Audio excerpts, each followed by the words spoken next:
तो आज से हम लोग अपने क्लास 9th की जर्नी को स्टार्ट करने वाले हैं भैया। इस पूरे सफर में हम आपके सारे सब्जेक्ट्स को कवर करते हुए चलेंगे, चाहे वो आपका सोशल साइंस हो, चाहे वो आपका साइंस हो, चाहे वो आपका मैथ्स हो। मतलब पूरा का पूरा सिलेबस को भैया हम लोग धुआं करने वाले हैं इस पूरे सफर में, है ना यार। देखो आपके 9th के इस पूरे जर्नी में हमारा और आपका साथ एकदम बने रहने वाला है। हम आपके साथ स्टार्टिंग से लेकर के एंड तक एकदम डट के खड़े रहने वाले हैं। आज के इस वीडियो में हम लोग आपके हिस्ट्री के सबसे पहले चैप्टर द फ्रेंच रेवोल्यूशन के ऊपर चर्चा करने वाले हैं। देखो यार, ये आपके क्लास 9 का ना सबसे प्यारा और सबसे इंपॉर्टेंट चैप्टर होने वाला है यार। बहुत गजब का चैप्टर है ना, और इंपॉर्टेंट। अब जैसे हम इंपॉर्टेंट का नाम लेते हैं, बहुत लोग सोचते हैं इंपॉर्टेंट है तो बड़ा कठिन होगा, इंपॉर्टेंट है अरे यार बहुत जरूरी है, तो सीबीएसई वाले बड़ा जरूरी है तो जरूर बहुत ज्यादा पूछेंगे, बहुत कठिन पूछेंगे। अरे कुछ नहीं, एकदम बहुत ही अच्छा सा, बहुत ही प्यारा सा, बहुत ही मजेदार और आसान सा टॉपिक है। इसको हम इस तरीके से पढ़ने वाले हैं फ्रेंच रेवोल्यूशन को कि भैया आपके जबान पे होने वाला है फ्रेंच रेवोल्यूशन, और आप अपने रिश्तेदारों से, आप अपने दोस्तों से, आप हर जगह पूछने वाले हैं बताओ फ्रेंच रेवोल्यूशन में क्या हुआ था, बताओ फ्रेंच रेवोल्यूशन में ये क्या हुआ था, कब हुआ था, नहीं पता, गधे हो तुम लोग। ऐसे आप लोग सबसे पूछने वाले हैं और फ्रेंच रेवोल्यूशन आपको एकदम जबान पे होने वाली है। मस्त तरीके से पूरे वीडियो में इस चैप्टर को धुआं कर देंगे। तो भैया आपको तो वीडियो लास्ट तक देखनी ही पड़ेगी ना, तभी तो महारत हासिल होगी इस फ्रेंच रेवोल्यूशन में। वीडियो को लास्ट तक देखते रहिएगा। और तो और आपके हाथ में एक कॉपी और 2 पेन जरूर होना चाहिए, क्योंकि नोट्स तुमको बनाना है। नोट्स नहीं बनाओगे तो नहीं चलने वाला। हम जो भी चीज यहाँ पे लिखवाएंगे, जैसे ये सारी चीजें लिखी है तो तुमको बताएंगे ये नोट कर लो, वो नोट कर लो। तो जैसे जैसे पूरी वीडियो में हम आगे बढ़ते चलेंगे, आपको सारी चीजें यहाँ पे लिखी होंगी और आप उसको लिखने वाले हो।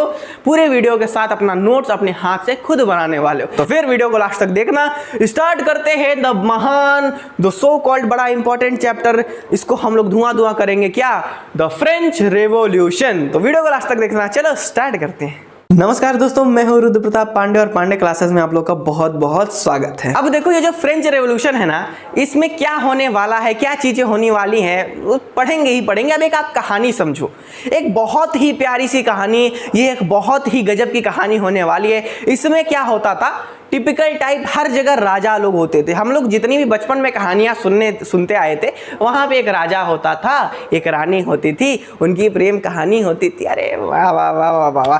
ठीक उसी तरह यहाँ पे एक जगह है, एक छोटा सा जगह है, ठीक है, एक छोटा सा जगह है, वहां पे बहुत लोग राज करते हुए आए थे। एक पूरी की पूरी खानदान उस जगह पे राज करते हुए आया था। लेकिन यार बाय द वे ना, उसको चाहे तुम उसका किस्मत खराब कहो, चाहे जो भी कहो, जो उस राजा का बेटा फिर बेटा जो 16वां बेटा था, या वो अभी तक उनके पापा पिता परदादा दादा लोग जो राजगद्दी उसको संभाल के दिए, वो ससुरा खुद संभाल ही नहीं पाया ना। 16वें समय में वो खुद संभाल ही नहीं पाया। जिसके ऊपर राज कर रहा था वो सब उसको खदेड़ के लतिया के भगा दिए। अब इससे उसका किस्मत है ना खराब कहोगे। यानी कि भैया पूरी वो जो जगह है उस पर एक खानदान राज करते हुए आ रहा है, और उनका 16वां लड़का आकर के कुल चौपट कर देता है, कुल लिप देता है। तो वहां पे जो अत्याचार सह रहे हैं लोग, उस राजा से बहुत ज्यादा अत्याचार सहते हैं और फिर उसको भगा देते हैं। और यही हम पूरे चैप्टर में पढ़ने वाले हैं कि कैसे लतियाया गया, कौन था राजा, क्या थी चीजें। इस पूरे फ्रेंच रेवोल्यूशन में यही सारी चीजें बयां होने वाली हैं। तो बहुत ही अच्छे तरीके से हम हर एक मुद्दे पे डिस्कस करने वाले हैं। तो चलो स्टार्ट करते हैं। फटाफट से कॉपी पेन उठाओ और डालो द फ्रेंच रेवोल्यूशन हेडिंग। ठीक है, डालो द फ्रेंच रेवोल्यूशन हेडिंग। तो आपकी बुक में इस चैप्टर की शुरुआत कुछ इस तरीके से दी गई है। सीन समझिए, जो हमको सीन दिखाया गया कि देखो भाई वहां पे हो क्या रहा है। तो सबसे पहले हम इतिहास पढ़ने वाले हैं, तो अपना भैया चलते हैं वहां ना, देखते हैं क्या होने वाला है। तो देखो, जब हम सबसे पहले गए अपनी किताब के हिसाब से, तो उस दिन क्या है ना कि हम थोड़ा सा अंदर घुस गए। वहां पे हमें पहली सीन दिखाई जा रही है कि यार बड़ा दंगा उंगा का माहौल चल रहा है वहां पे फ्रांस में। अब किस बात का दंगा है, क्या हो रहा है, किस बात की सब भीड़ भगदड़ है, वो हमें कुछ नहीं पता। हम अभी चैप्टर में देखेंगे। जो इंट्रोडक्शन है जो हमें दिखाया जाता है वो क्या है कि यार फ्रांस में भगदड़ का माहौल बना हुआ है, कोई इधर भाग रहा, कोई उधर भाग रहा, डर का माहौल बना हुआ है, लोग डरे हुए हैं। तभी ये राजा ने आदेश दे दिया कि सैनिक जो है वो कंट्री साइड के ऊपर बढ़ने वाले हैं, यानी कि जो इलाका है, जो शहर है, वहां पे सैनिक जाने वाले हैं। किस लिए जाने वाले हैं किसी को नहीं पता, ना आपको पता ना हमको, अभी तो चैप्टर में ना देखेंगे। ठीक है, राजा ने भेज दिया सैनिकों को। अब लोग ये अफवाह उड़ा देते हैं कि सैनिक आ रहे हैं, तुम लोगों को कूट के चले जाएंगे, तुम लोगों को गोली वोली मार के चले जाएंगे। ये अफवाह उड़ गया। अब किस लिए गए, क्या हुआ, वो तो हमें भी नहीं पता, ना आपको पता, वो तो हम चैप्टर में देखेंगे। ठीक है, अभी तो हम लोग एकदम मेन इंट्रोडक्शन देख रहे हैं। तो राजा सिपाहियों को भेज दिया, लोग अफवाह उड़ा दिए कि देखो भैया तुम्हारे तरफ सैनिक जा रहे हैं और राजा का पूरा आदेश है कि तुम लोगों को लतियाया जाएगा और एकदम गोली वोली मार के खत्म कर देंगे। तो अब सिंपल सी बात है कि हम अगर ऐसा कुछ आदेश सुनेंगे कि हमारी गवर्नमेंट सैनिकों को हमें मारने के लिए भेज रही है, तो भाई डर का तो माहौल हो ही जाएगा। तो अभी हम भी रेडी ना होंगे कि आने दो उसको, आने दो उनको, हम मार के भगाएंगे। अब तो लड़ाई होने वाला है यहाँ पे। तो भैया लड़ाई में तो हथियार बहुत जरूरी है। अब चूंकि सैनिक हैं तो सैनिक तो हथियारों से एकदम लैस होंगे, आम जनता के पास तो हथियार है नहीं, तो आम जनता तुरंत हथियार के तलाश में हो। ये सब इंट्रोडक्शन चल रहा है, क्यों क्या हमें कुछ नहीं पता, बस इंट्रोडक्शन देखो कि सीन कैसे स्टार्ट हो रहा है इस कहानी का, है ना। तो आम जनता क्या है कि हथियार के तलाश में, कोई इधर कोई उधर। अब नॉर्मल सी बात है, हथियार कहाँ हो गया, हथियार वही ना होगा जैसे कोई ऑफिस है, कोई गार्ड वार्ड लगे हैं तो उसके पास हथियार हो जाएगा, चाहे कोई जेल है, कोई पुलिस स्टेशन है तो वहाँ हथियार हो जाएगा। मतलब कुल मिला के जो सरकारी संस्था है वही ना हथियार मिलेगा। तो लोग क्या किए, झुंड बना के घुस गए हर सरकारी बिल्डिंगों में कि चलो चलो यहाँ हथियार मिलेगा, चलो चलो यहाँ हथियार मिलेगा, हमको तो बंदूक चाहिए। तो हर जगह जितनी गवर्नमेंट ऑफिसेस है सब दंगा करके, सब भीड़ भाड़ करके घुस गए। और जो सबसे मेन चीज है ना कि वो एक जेल में घुस गए। भैया सबसे ज़्यादा तो बताओ जेल में ही हर चीज़ मिलेगा, है ना, हर साल सबसे ज़्यादा तो जेल में ही मिलने वाला है। ठीक है, तो वो जेल में घुस गए और जेल में वहाँ पे घुसते पहले कमांडर को लतिया दिया, मतलब ख़त्म कर दिया कमांडर को। उसके बाद पूरा लूट लिया, हर एक चीज़ लूट लिया। ठीक है, हर एक चीज़ लूटने के बाद जो है कमांडर को मार दिया और जितने कैदी थे वो आज़ाद कर दिया गया। ये सब सीन ही चल रहा है, सीन समझो। मतलब पूरा का पूरा फ्रांस में ना दंगा चल रहा है एकदम, कोई किसी को मार रहा है, कोई किसी को मार रहा है, भगदड़ मची हुई है, कोई किधर मोर्चा लेके खड़ा हुआ है। ये सब हमको सीन समझाया जा रहा है। और किस लिए है, क्यों है ना, कोई पता नहीं है हमको ना, ये पता नहीं है, तो हम चैप्टर में पता करेंगे। ठीक है, तो सीन समझ गया कि भगदड़ का मचा है। अभी सब क्या किया ना कि गोली बंदूक तो ले ही रहे हैं और पूरा गवर्नमेंट बिल्डिंग को भी तोड़ रहे हैं, सब बंदूक भी ले रहे हैं, हथियार ले रहे हैं, उसके साथ साथ ये सब जितना बिल्डिंग है ना सबको तोड़ रहे हैं कि तोड़ दो ना, रहेगा बांस ना बाजी की बांसुरी।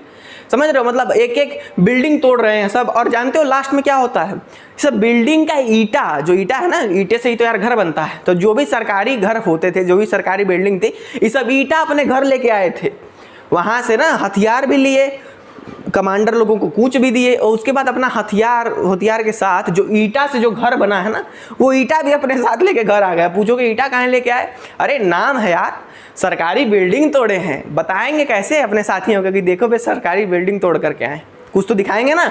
तो सरकारी बिल्डिंग का ईटा उटा ले गए और उसको बेच भी रहे हैं सब मार्केट में, इसलिए क्योंकि हम राजा का शाही बिल्डिंग तोड़ दिए। जो जेल था ना, सब हम देखेंगे, जो जेल था वो राजा, वही राजा जो लुई 16 जो 16वां राजा था, है ना, एकदम उसकी किस्मत खराब, उसी का वो जेल बहुत ही प्यारा था। अभी सब उस जेल को तोड़ करके राजा को जलाना चाहते थे कि देख देख तेरे रहते हुए तेरा जेल तोड़ दिए।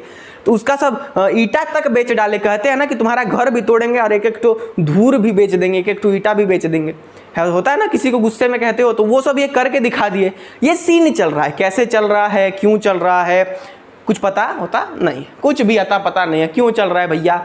ये सारा जो सीन हम देख रहे हैं हो क्या रहा है, कुछ हमें आता पता नहीं है। ठीक है, तो ये रहा हमें पहला सीन दिखाया जाता है। अब आपके मन में सवाल उठ ही गया कि यार ये सब ईटा काहे तोड़ दिया राजा का, यार ये सब भगदड़ काहे हो रहा है, यार ये सब दंगा क्यों हो रहा है, ये राजा कौन है, ये सब सीन क्या है। तो अब ये सब सीन हम समझेंगे आगे कि देखो ये जो हुआ, ये पूरा मैटर क्या है, अब आपको समझाने वाले हैं। अब यार ये ऐसा हमें इंट्रोडक्शन में हल्का सा आधा अधूरा क्यों चीज़ दिखा दिया गया। जैसे कोई भी पिक्चर इस समय रिलीज होती है तो उसके पहले उसका ट्रेलर लॉन्च कर देते हैं और उस पिक्चर में जितना मेन सीन है, जितना सस्पेंस है, जितना कुछ होने वाला है, वो सब ट्रेलर में एक तरीके से दिखा देते हैं। इसलिए क्योंकि एक बन जाता है अंदर से कि ओहो पिक्चर थोड़ा मस्त होने वाली है। तो इसी तरीके से ये किताब भी जो है, ये जो बुक है, इस कहानी को एक तरीके से मूवी समझो और ये जो हमने अभी देखा ये ट्रेलर समझो कि ये सब भाग दौड़ हो रहा है, सब लूटने पुटने, सब मारने मुरने पे उतर आए हैं। ये एक ट्रेलर था, अभी पिक्चर बाकी है भैया, है ना। अब हम लोग ये ट्रेलर देख लिए, अब ट्रेलर देखने के बाद अब आपके अंदर आया ना होगा कि भाई क्यों इंपॉर्टेंट है, क्यों मारना चाह रहे थे सब, हो क्या रहा है, सस्पेंस बना। तो अब इसी सस्पेंस को क्लियर करते हैं, पूरी कहानी स्टार्ट करते हैं कि एक्चुअली में हो क्या रहा है। तो सबसे पहली हेडिंग लगाओ, French society in late 18th century. अब हम लोग कहानी पे आ रहे हैं कि देखो भैया यहीं से हमारा पूरा कहानी स्टार्ट होता है, एक्चुअली में हो क्या रहा है। तो चलो चलते हैं फिर 18th सेंचुरी में। अब देखो हम तुमको बोलेंगे कि हम लोग 18th सेंचुरी की क्या मतलब है, यानी कि सिंपल से बहुत लोग कंफ्यूज हो जाते हैं कि 18th सेंचुरी का मतलब क्या है, 1800 के बाद का समय, यानी कि 1821, 1822, 1810, 1870 ऐसे जो भी है वो 18th सेंचुरी कहलाता है। लेकिन ऐसा नहीं है। देखो अगर मैं तुमसे बोलूं कि 18th सेंचुरी क्या है, अगर मैं तुमसे बोलूं 17th सेंचुरी क्या है, तो बेसिक सा मेरा ये मतलब है कि जैसे 1700 से लेकर के 1800 के समय में अगर इसको मुझे नाम देना होगा तो जो इस साइड वाला नंबर होगा उसी को हम सेंचुरी बना देंगे कि ये 18th सेंचुरी है। यानी कि जो सा भी, चाहे 17th सेंचुरी यानी 1700 के पहले का, 18th सेंचुरी यानी 1800 के पहले का। अभी तो हम लोग यार 2000 वाले समय में है ना, लेकिन कहते क्या है भैया 21st सेंचुरी कहते हैं। तो इसी तरीके से ये आपका 18th सेंचुरी है 1800 के पहले। अब देखो मैटर क्या है, तो पहली हेडिंग आप लगा लीजिए French society during 18th century. अब देखो क्या होता है, ये बहुत प्यारा सा फ्रांस, ये बहुत ही यूरोप का प्यारा सा शहर फ्रांस में राज चलता था कौन से फैमिली का, बॉर्बन फैमिली का। वह बिस्कुटवा जो तुम खाते हो है ना, जिसपे चीनी लगा रहता है ऊपर से, देखा होगा ना, वही बॉर्बन बिस्कुट वाले फ्रांस में राज कर रहे थे। ठीक है, इनकी जो खानदान था इनका नाम था बॉर्बन फैमिली। यानी कि वो जो प्यारा सा जगह फ्रांस देख रहे हो, इस पे जो राजा का शासन होता था वो किस खानदान से थे, बॉर्बन फैमिली से। और इस समय उनका 16वां लड़का, यानी 16वां राजा कह लो, जो 16वां उनका वंशज है वो कौन है, उसका नाम है लुईस 16। इन सबको नाम हम रखने का सहूर नहीं था, देखो सिंपल बता दे रहे हैं। ये सब हमको लगता है नाम हम खोजने में, अब हमारे यहाँ क्या होता है कि वो लड़की लड़का हुए आदमी नाम बहुत दिन तक खोजता है, अच्छा सा नाम रखता है। ये सब क्या, वो सब नहीं, कुछ भी हुआ बस 10, 15, 20 लगा दो उसके सामने, जो होता है वैसा वो नंबर लगा दो। ये सब बस नंबर लगाते थे, इन सबको एकदम इतना ये सब व्यस्त आदमी थे। तो यही लुईस भाई साहब है, यही लुईस 16वें होंगे, तो इनके नाम पे 16वां लग गया, लुईस 16। तो उस समय के जो राजा हैं, जो सिचुएशन हम देख रहे हैं 18th सेंचुरी वाला, तो उस समय के राजा हमारे लुईस 16 हैं। ये 20 साल की उम्र के थे। यानी कि हम लोग जब भैया ग्रेजुएशन कर रहे होते हैं ना, ये भाई साहब राजा बन गए थे उस समय के, तो तुम ही सोचो कि जब 20 साल की उम्र में राजा बन गए तब तो पूरा चौपट करने वाले हैं। तो चौपट इन्होंने किया भी, कैसे किया वो हम देखते हैं। ठीक है, तो हमारे राजा जी ना अपना ससुराल एकदम बगल में खोजते हैं, फ्रांस से सटा हुआ ऑस्ट्रिया, और ऑस्ट्रियन के महारानी यानी ऑस्ट्रियन प्रिंसेस मैरी एंटोनेट से अपनी शादी कर लेते हैं। यानी कि एक राजा है एक रानी है, राजा का नाम लुईस 16, रानी का नाम मैरी एंटोनेट। ये राजा रानी है उस समय के, कहाँ के भैया, फ्रांस में। देखो ये राजा जी का किस्मत इतना चौपट था, इतना चौपट था कि इनके जितने पूर्वज थे ना सब पैसा उड़ा दिए थे। जो खजाना होता है किसी कंट्री का, इनके पूर्वज सब लीप दिए थे इनके हाथ में। जैसे ही राजा बने मतलब कुछ था ही नहीं, खजाना एकदम खत्म होने को आया था। अब आप पूछोगे खजाना कैसे खत्म हुआ, क्या सब उड़ा दिए, सब टॉपी बिस्कुट उठा गए? नहीं यार, उसका रीजन है, अभी हम लोग अच्छे से देखेंगे कि वो खजाना खत्म क्यों हुआ। ठीक है, वो बात की बात है, अभी इंट्रोडक्शन है तो समझो। तो राजा बने तो राजा भैया पनौती है, ये एक तरीके से किस्मत इनकी ऐसे ही खत्म है। तो इनको भैया इनके समय में जो खजाना था वो एकदम खत्म था। अच्छा जी, अब खजाना खत्म था, ये तो हो गया राजा के बारे में। अब पहले के समय में जो 18th सेंचुरी है ना, उस समय भैया फ्यूडल सिस्टम चलता था। कौन सा सिस्टम चलता था? Feudal system. फ्यूडल सिस्टम देखो सिंपल से, जैसे आज के समय में सबके पास, बहुत मेजॉरिटी लोगों के पास अपनी खुद की ज़मीन है, अपना बोते हैं, अपना खेती करते हैं और अपना खाते हैं, अपना जीते हैं, मस्त रहते हैं। ठीक है, लेकिन उस समय ना सबके पास जमीन वमीन नहीं हुआ करता था, केवल राजा लोगों के पास ही जमीन हुआ करता था। और उसी के ऊपर जो पूरे प्रजा है, जो पूरे किसान उसान है, उन्हीं का जो है खेत लेके अपना खेती करते थे और बदले में उनको सारा उनका काम करना होता था, टैक्स देना होता था और फसल का आधा देना होता था। समझ रहे हो? यानी कि राजा के पास बहुत सारी जमीन है, उसमें से एक किसान बेचारा अपना उनसे जमीन लेता है और जमीन के बदले उसको आधा देना पड़ता है, टैक्स देना पड़ता है, और भैया जो भी कमाई उमाई है, जो भी उनका काम वाम है, देखना पड़ता है। तो इस पूरे सिस्टम के एक बेसिकली समझ लो मजदूरी टाइप का है ना। तो इस सिस्टम को कहते हैं फ्यूडल सिस्टम, जो पहले बहुत चलता था। कब? 18th सेंचुरी में। ठीक है, अब 18th सेंचुरी में जो सोसाइटी थी, यानी कि जो समाज था, वो कैसे था? वहाँ पे 3 तरीके से था। आज के समय में जैसे इंडिया का समाज देखो तो बहुत सारे वेरिएशंस हैं, हम पर्टिकुलरली डिस्कस नहीं कर सकते कैसे डिविजन है, लेकिन उस समय जो कि डिविजन्स थे वो 3 तरीके के थे। 3 ग्रुप्स थे, यानी 3 क्लास थे। पहला स्टेट, दूसरा स्टेट, 3 स्टेट। यानी कि हम इसको 3 स्टेट में डिवाइड किए थे। ठीक है, कितने स्टेट में डिवाइडेड थी ये? 3 स्टेट्स में पूरी की पूरी सोसाइटी डिवाइडेड थी। कौन कौन से 3 स्टेट? जो पहला था वो राजा महाराजा लोग थे, अरे बहुत शहंशाह लोग थे यार ये राजा महाराजा पैसा लोग वाले। और जो दूसरे थे वो थे चर्च के फादर लोग, जो क्लर्जी होते हैं ना वो चर्च से रिलेटेड थे। ठीक है भैया की जो मतलब आपके रीजनल वगैरह से जो आपके रिलेट करते हैं क्लर्जी लोग, यानी कि जो चर्च वर्च हो वाले फादर उधर हो गए, और उसके बाद नोबल्स जो राजा महाराजा हो गए। ठीक है, तो ये फर्स्ट और सेकेंड ग्रुप में आते थे, और थर्ड ग्रुप में बाकी बचे हुए आम इंसान है ना, बाकी बचे हुए सिंपल से कह लो आम इंसान। अब इसी में फार्मर, इसी में मजदूर, हर एक लोग इसी में, मतलब जो आम आदमी है, कॉमन पीपुल है, वो तीसरे में बिलोंग करता था। अब देखो यहाँ पे किस तरीके से सिस्टम है वो देखो कि जो पहला वाला है यानी कि जो राजा महाराजा हैं, इस असुर लोगों को इनके मतलब भगवान जी इनको इतना सारा अधिकार दे के भेजे है ना कि भैया राजा नहीं कहते हो, काश यार राजा के फैमिली में जन्म लिए होते, काश यार राजा के यहाँ होते, राज करते रहते। तो बेसिकली इनका कहने का ये मतलब है ना कि इनको भगवान अधिकार पैदा होते ही दे दिए कि बेटा तुम्हारे पास इतना जगह जमीन है, तुम इन लोगों पे राज करोगे और तुम्हारे पास बहुत सारे अधिकार हैं, जो मन में आए वो करोगे। इनका कहने का ये मतलब था, यानी कि फुल मजा था इन दोनों का, ऑल प्रिविलेजेस थे इनके पास। प्रिविलेजेस का मतलब छूट, पैदा होते ही बहुत सारे अधिकार हैं इनके पास, जो मन में आए वो करते थे। कौन? ये दोनों नोबल्स और क्लर्जी, इनका पैदाइशी जन्म अधिकार है। और जो तीसरे थे बेचारे, उनके पास कोई अधिकार नहीं, बेसिकली कह लो दुखी आत्मा, परेशान आत्मा, इनके पास कोई अधिकार नहीं, कोई राइट्स नहीं है भैया। उसके पास इधर ना इनको टैक्स वैक्स बढ़ा देना पड़ता था, बहुत ज़्यादा टैक्स वैक्स लेते थे इन सबसे। ठीक है, इनको टैक्स वैक्स बहुत ज़्यादा देना होता था। तीसरे लोग यार देखो एकदम परेशान आत्मा है, बहुत स्ट्रगल से इनकी लाइफ गुजर रही है, ना इनको टैक्स देना है। ठीक है, इनके पास कोई अधिकार नहीं है, इनका समाज में कोई इक्वल नहीं है, मतलब एकदम बैकवर्ड तरीके से, इनका कोई पूछ नहीं है समाज पे, मजा बस 2 ही लोग ले रहे हैं। ठीक है, अब इनको 2 तरीके का टैक्स देना पड़ता था, एक तो ये क्लर्जी वालों को देते थे और एक तो ये नोबल्स को देते थे, है ना। अब देखो समझ रहे हो ना, देखो सोचो कितना भयानक सिचुएशन था। दोनों तो फुल मजा ले रहे हैं और इससे टैक्स भी ले रहे हैं, और टैक्स भी एक ठो नहीं 2 टैक्स ले रहे हैं, यो टैक्स ले रहा है, यो टैक्स ले रहा है। और देखो जो क्लर्जी टैक्स लेता है उसको थितिस कहते हैं। क्या कहते हैं? थितिस। ये नाम याद रख, लिख लो, कॉपी में लिख लो कि जो क्लर्जी लोग टैक्स लेते हैं उसको थितिस कहते हैं, और जो नोबल्स यानी कि जो गवर्नमेंट है वो जो टैक्स लेती है उसको टैली कहते हैं। तो ये 2 तरीके के टैक्सेस हैं। सोचो कितना जुर्म हो रहा है कि यानी कि भैया सरकार को अलग टैक्स दो और एक फादर लोगों को अलग टैक्स दो। तो ये तो सिचुएशन हुआ पड़ा है फ्रांस का। देख रहे हो कितना दयनीय स्थिति है कि मतलब लोगों का कोई, कॉमन लोगों का कोई पूछ नहीं है, लोग बेचारे बहुत ही परेशान हैं। राजा लोग शासन कर रहे हैं, जो चर्च वाले फादर लोग हैं वो शासन कर रहे हैं इन लोगों के पास। मतलब समझ गए सिचुएशन ना, कि जैसे एक पर्टिकुलर राजा राज करता है और प्रजा को परेशान करता है। और क्या सिचुएशन थी इस राजा के पास? ये तो राजा एकदम महा ही, क्या ही इनके बारे में बताएं। तो इस राजा के पास ना पैसा था ना कौड़ी था, एकदम फाइनेंशियली वीक हो गए थे। क्यों? क्योंकि इनके पूर्वज पैसा ले डूबे। कैसे ले डूबे, क्या हुआ, अब हम समझते हैं कि इनकी फाइनेंशियल कंडीशन, यानी कि भैया इनका जो खजाना वो खत्म कैसे हुआ। ये सब पार्ले जी नहीं ना खा गए सब बैठ के, पार्ले जी खा गए सब, क्या हुआ वो सब हम देखते हैं कि इनका खजाना कैसे खत्म हुआ। अब देखो भैया सीन क्या है।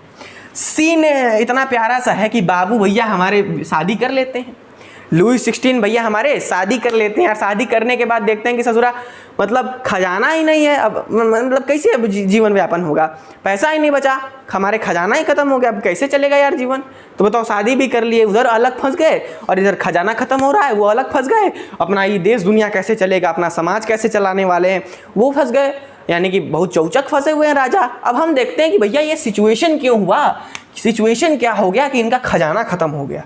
अब देखो यार, हर जगह झगड़ा लड़ाई होता है। ये सब पहले ही से झगड़ा लड़ाई, पहले क्या होता था ना, एक राजा दूसरे राजा से लड़ाई करता था और दूसरे राजा का जगह कब्जा लेता था। जैसे आप लोगों का स्कूल का बेंच है, अपने लड़ रहे हो, गए उसको पटक के मार दिया और उसका जो जगह है वो तुम ले लिए कि आज से हम इस बेंच पे बैठेंगे, तुम नहीं बैठेगा, चल निकल। तो सेम इसी तरीके से कि राजा दूसरे राजा से लड़ते थे, लड़के जो हारा जीता उसी हिसाब से उसका वो जगह जमीन अपने पास रख लेता था। तो ये सब भी ऐसे ही एकदम लड़ाई लड़े। तो सिंपल सी बात है यार, अगर कोई भी लड़ाई लड़ा जाएगा तो सैनिक को पैसा लगेगा, हथियार का पैसा लगेगा, सैनिक खाएंगे पिएंगे वो पैसा लगेगा, जाएंगे लड़ने उसका पैसा लगेगा, जो हथियार है उसका खर्चा। यानी कि सिंपल सी है, जैसे आप लोग अभी लड़ाई करिए तो आप लोग अपने संगी साथी को बुलाएंगे कि अरे आओ भाई लफड़ा हो गया है, तो आओगे तो आप ही का ना पैसा लगेगा, उसको पेट्रोल भरवाओगे, जो करोगे पैसा लगेगा, पानी नाश्ता करवाओगे, मतलब पैसा लगने वाला ना। कोई भी झगड़ा उगड़ा होता है यार पैसा लगता है। तो वैसे यहाँ पे वॉर चल रहा है तो वॉर में भैया पैसा लगता था।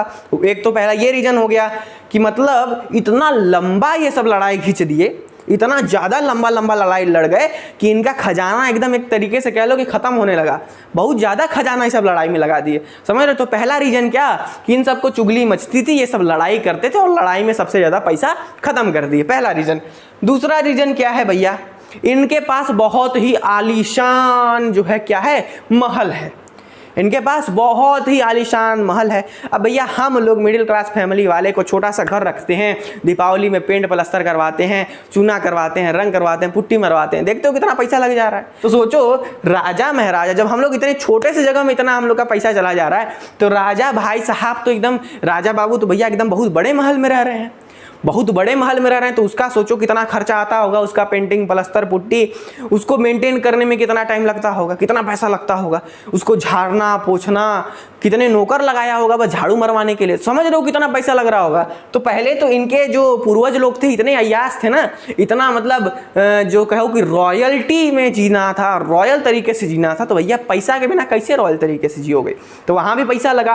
पहली चीज़ की सब लड़ाई किए वहाँ पैसा लगा, दूसरी चीज़ की इनको अपना भैया भौकाल बनाना था, अपना महल सब कुछ मेंटेन करने में, जितना भी इनको अपना मतलब जीवन है वो मेंटेन करने में पैसा लग रहा था, दूसरी चीज़ हो गई। और देखो जो इनका महल का नाम था वो क्या था, वर्सलाइज। इनके जो महल का नाम था वो क्या था, वर्सेल्स कह लो, वर्सलाइज कह लो, अरे जौन मर्जी जौन कह लो यार, हमसे कौन सा उनके महल पे रजिस्ट्री करवाने जाना है, ठीक है। तो इनके महल का क्या नाम था, वर्सलाइज, वर्सेल्स। और जो वर्सेल्स को मेंटेन करने में भी लोगों का अच्छा खासा पैसा लगा। दो रीजन पढ़ लिए, पहला क्या लड़ाई मार में पैसा खत्म, दूसरा क्या भैया इनकी उसमें पैलेस को मेंटेन करने के लिए पैसा खत्म। और तीसरा जो कि बहुत ही इंपॉर्टेंट रीजन है वो क्या है, अमेरिकन वॉर ऑफ इंडिपेंडेंस। लिख लो कॉपी में, तीसरा रीजन, सारे पॉइंट्स लिखते चलना, ठीक है। तो तीसरा कौन सा पॉइंट है, अमेरिकन वॉर ऑफ इंडिपेंडेंस। देखो ये क्या है ना सिचुएशन, यहाँ पे जो अमेरिका है और जो फ्रांस है, इन दोनों के सेम दुश्मन हैं, इन दोनों के सेम दुश्मन है। वो कौन है भैया, ब्रिटेन, ठीक है। इन दोनों के सेम दुश्मन है, वो कौन है भैया, ब्रिटेन। अमेरिका से भी उनका दुश्मनी चल रहा है, फ्रांस से भी इनका दुश्मनी चल रहा है।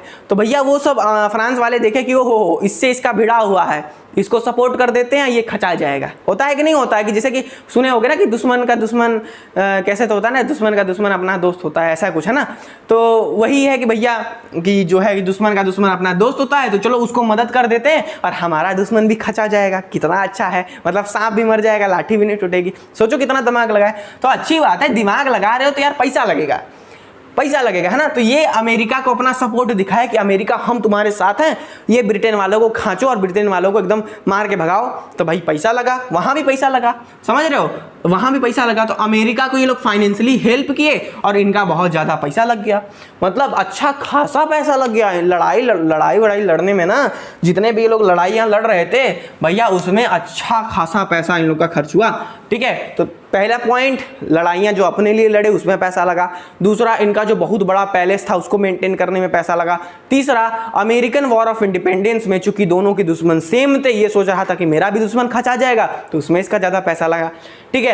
तो भैया इतना पैसा लग रहा है तो ये क्या किया कि वॉर लोन्स बहुत ले लिया, है ना। जब भी होता है तो लोन आदमी ले लेता है।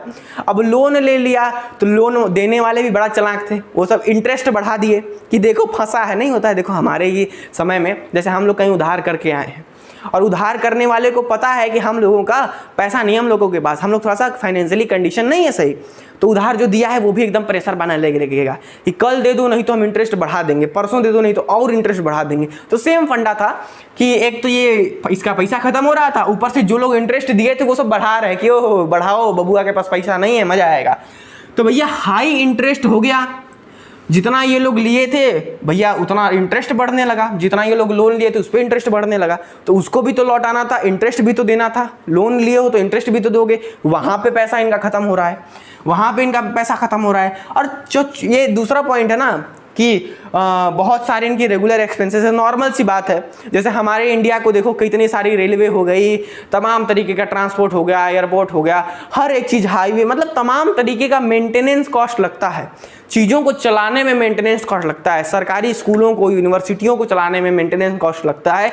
तो वैसे ही उनके जो रेगुलर एक्सपेंसेस है, जैसे भैया आर्मी मेंटेन करके रखना, यूनिवर्सिटी में बच्चों को पढ़ाई कराते रहना, कोर्ट रूम में करते रहना, जितने भी उनके ऑफिसेज हैं, सारे दफ्तर को चलाते रहना, तो वहाँ पर उनका पैसा लग रहा था। ठीक है, तो सिंपल सा फंडा ये है कि भैया राजा का पैसा, राजा का खजाना कैसे खत्म हुआ। तो हमारे जुबान पे 5 चीज़ें रहनी चाहिए कि राजा बहुत ही दुष्ट था, बहुत लड़ाई करता था, तो लड़ाई में पैसा खर्चा हुआ। उसके बाद दूसरा पॉइंट क्या करने के, भैया राजा बहुत ही तगड़े महल में रहता था जिसका नाम वर्साइल्स था, वहाँ पे उसको मेंटेन करने में, उसका चुना प्लस्तर करवाने में बहुत ज़्यादा पैसा लगा। तीसरा क्या, अमेरिकन वॉर ऑफ इंडिपेंडेंस में इसने बहुत ज़्यादा मदद कर दिया अमेरिका को, क्योंकि दुश्मन दोनों के सेम थे, वहाँ पर इसका बहुत ज़्यादा पैसा लग गया।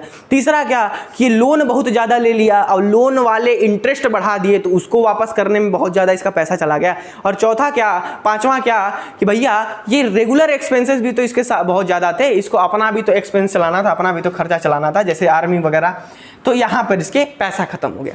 तो अभी तक हम लोग क्या क्या देख लिए कि भैया कहानी क्या है, लुई 16वां कर क्या रहा है, सोसाइटी में डिवीजन कैसा है, खजाना क्यों खत्म हो गया, खजाना खत्म होने के 5 रीज़न हम लोग देख लिए। अब नॉर्मल सी बात बताओ, ये लुई 16 इतना बकलोल इंसान था ना कि देखो ये तो पैसा खत्म हो रहा है सरकार का, अब उसको पैसा लेगी कहाँ से, सरकार का पैसा खत्म हो रहा है, पैसा इसको चाहिए, ये लेगी कहाँ से, क्लर्जी वालों से तो ये बोल नहीं सकती, ये सब तो थूर देंगे कि अरे हम तुमसे कम है क्या, तुम भी पैसा दो तो हम दे, तो क्लर्जी से तो ये बोल नहीं सकती, बचा एक बेचारा कॉमन इंसान, यानी कि जो 3rd स्टेट के लोग थे।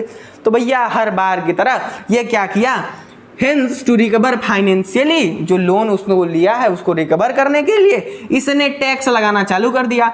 अब भैया टैक्स क्लर्जी वाले पे लगाएगा, यानी दूसरे वाले ग्रुप पे लगाएगा, तो दूसरा ग्रुप इसको लतिया देगा, क्योंकि वो भी बराबर ही है, वो भी कह रहे हैं कि हमको भैया जन्मसिद्ध अधिकार है, तो हमको कैसे बोल सकता है। तो भैया इसके पास ऑप्शन नहीं है, ये चला गया किसे, तीसरे स्टेट के पास, और जो टैक्स वगैरह था वो इन बेचारे कॉमन पीपुल पे लगा दिया, यानी कि आम जनता अब इसको टैक्स देगी और बहुत ही ज़्यादा टैक्स देगी। यानी कि इसको जब अपना पूरा खजाना वापस से सही करना है तो ये पैसा कहाँ से लाएगा, टैक्स बढ़ा दिया। बहुत अच्छा आसान सा रास्ता, यही ना कह रहे हैं, देखो इसका दिमाग देख रहे हो, बढ़ा दिया, यानी कि ये नहीं देख रहा कि बेचारे ऐसे ही परेशान है अपने रोजमर्रा के जीवन में, वो टैक्स कहाँ से देंगे।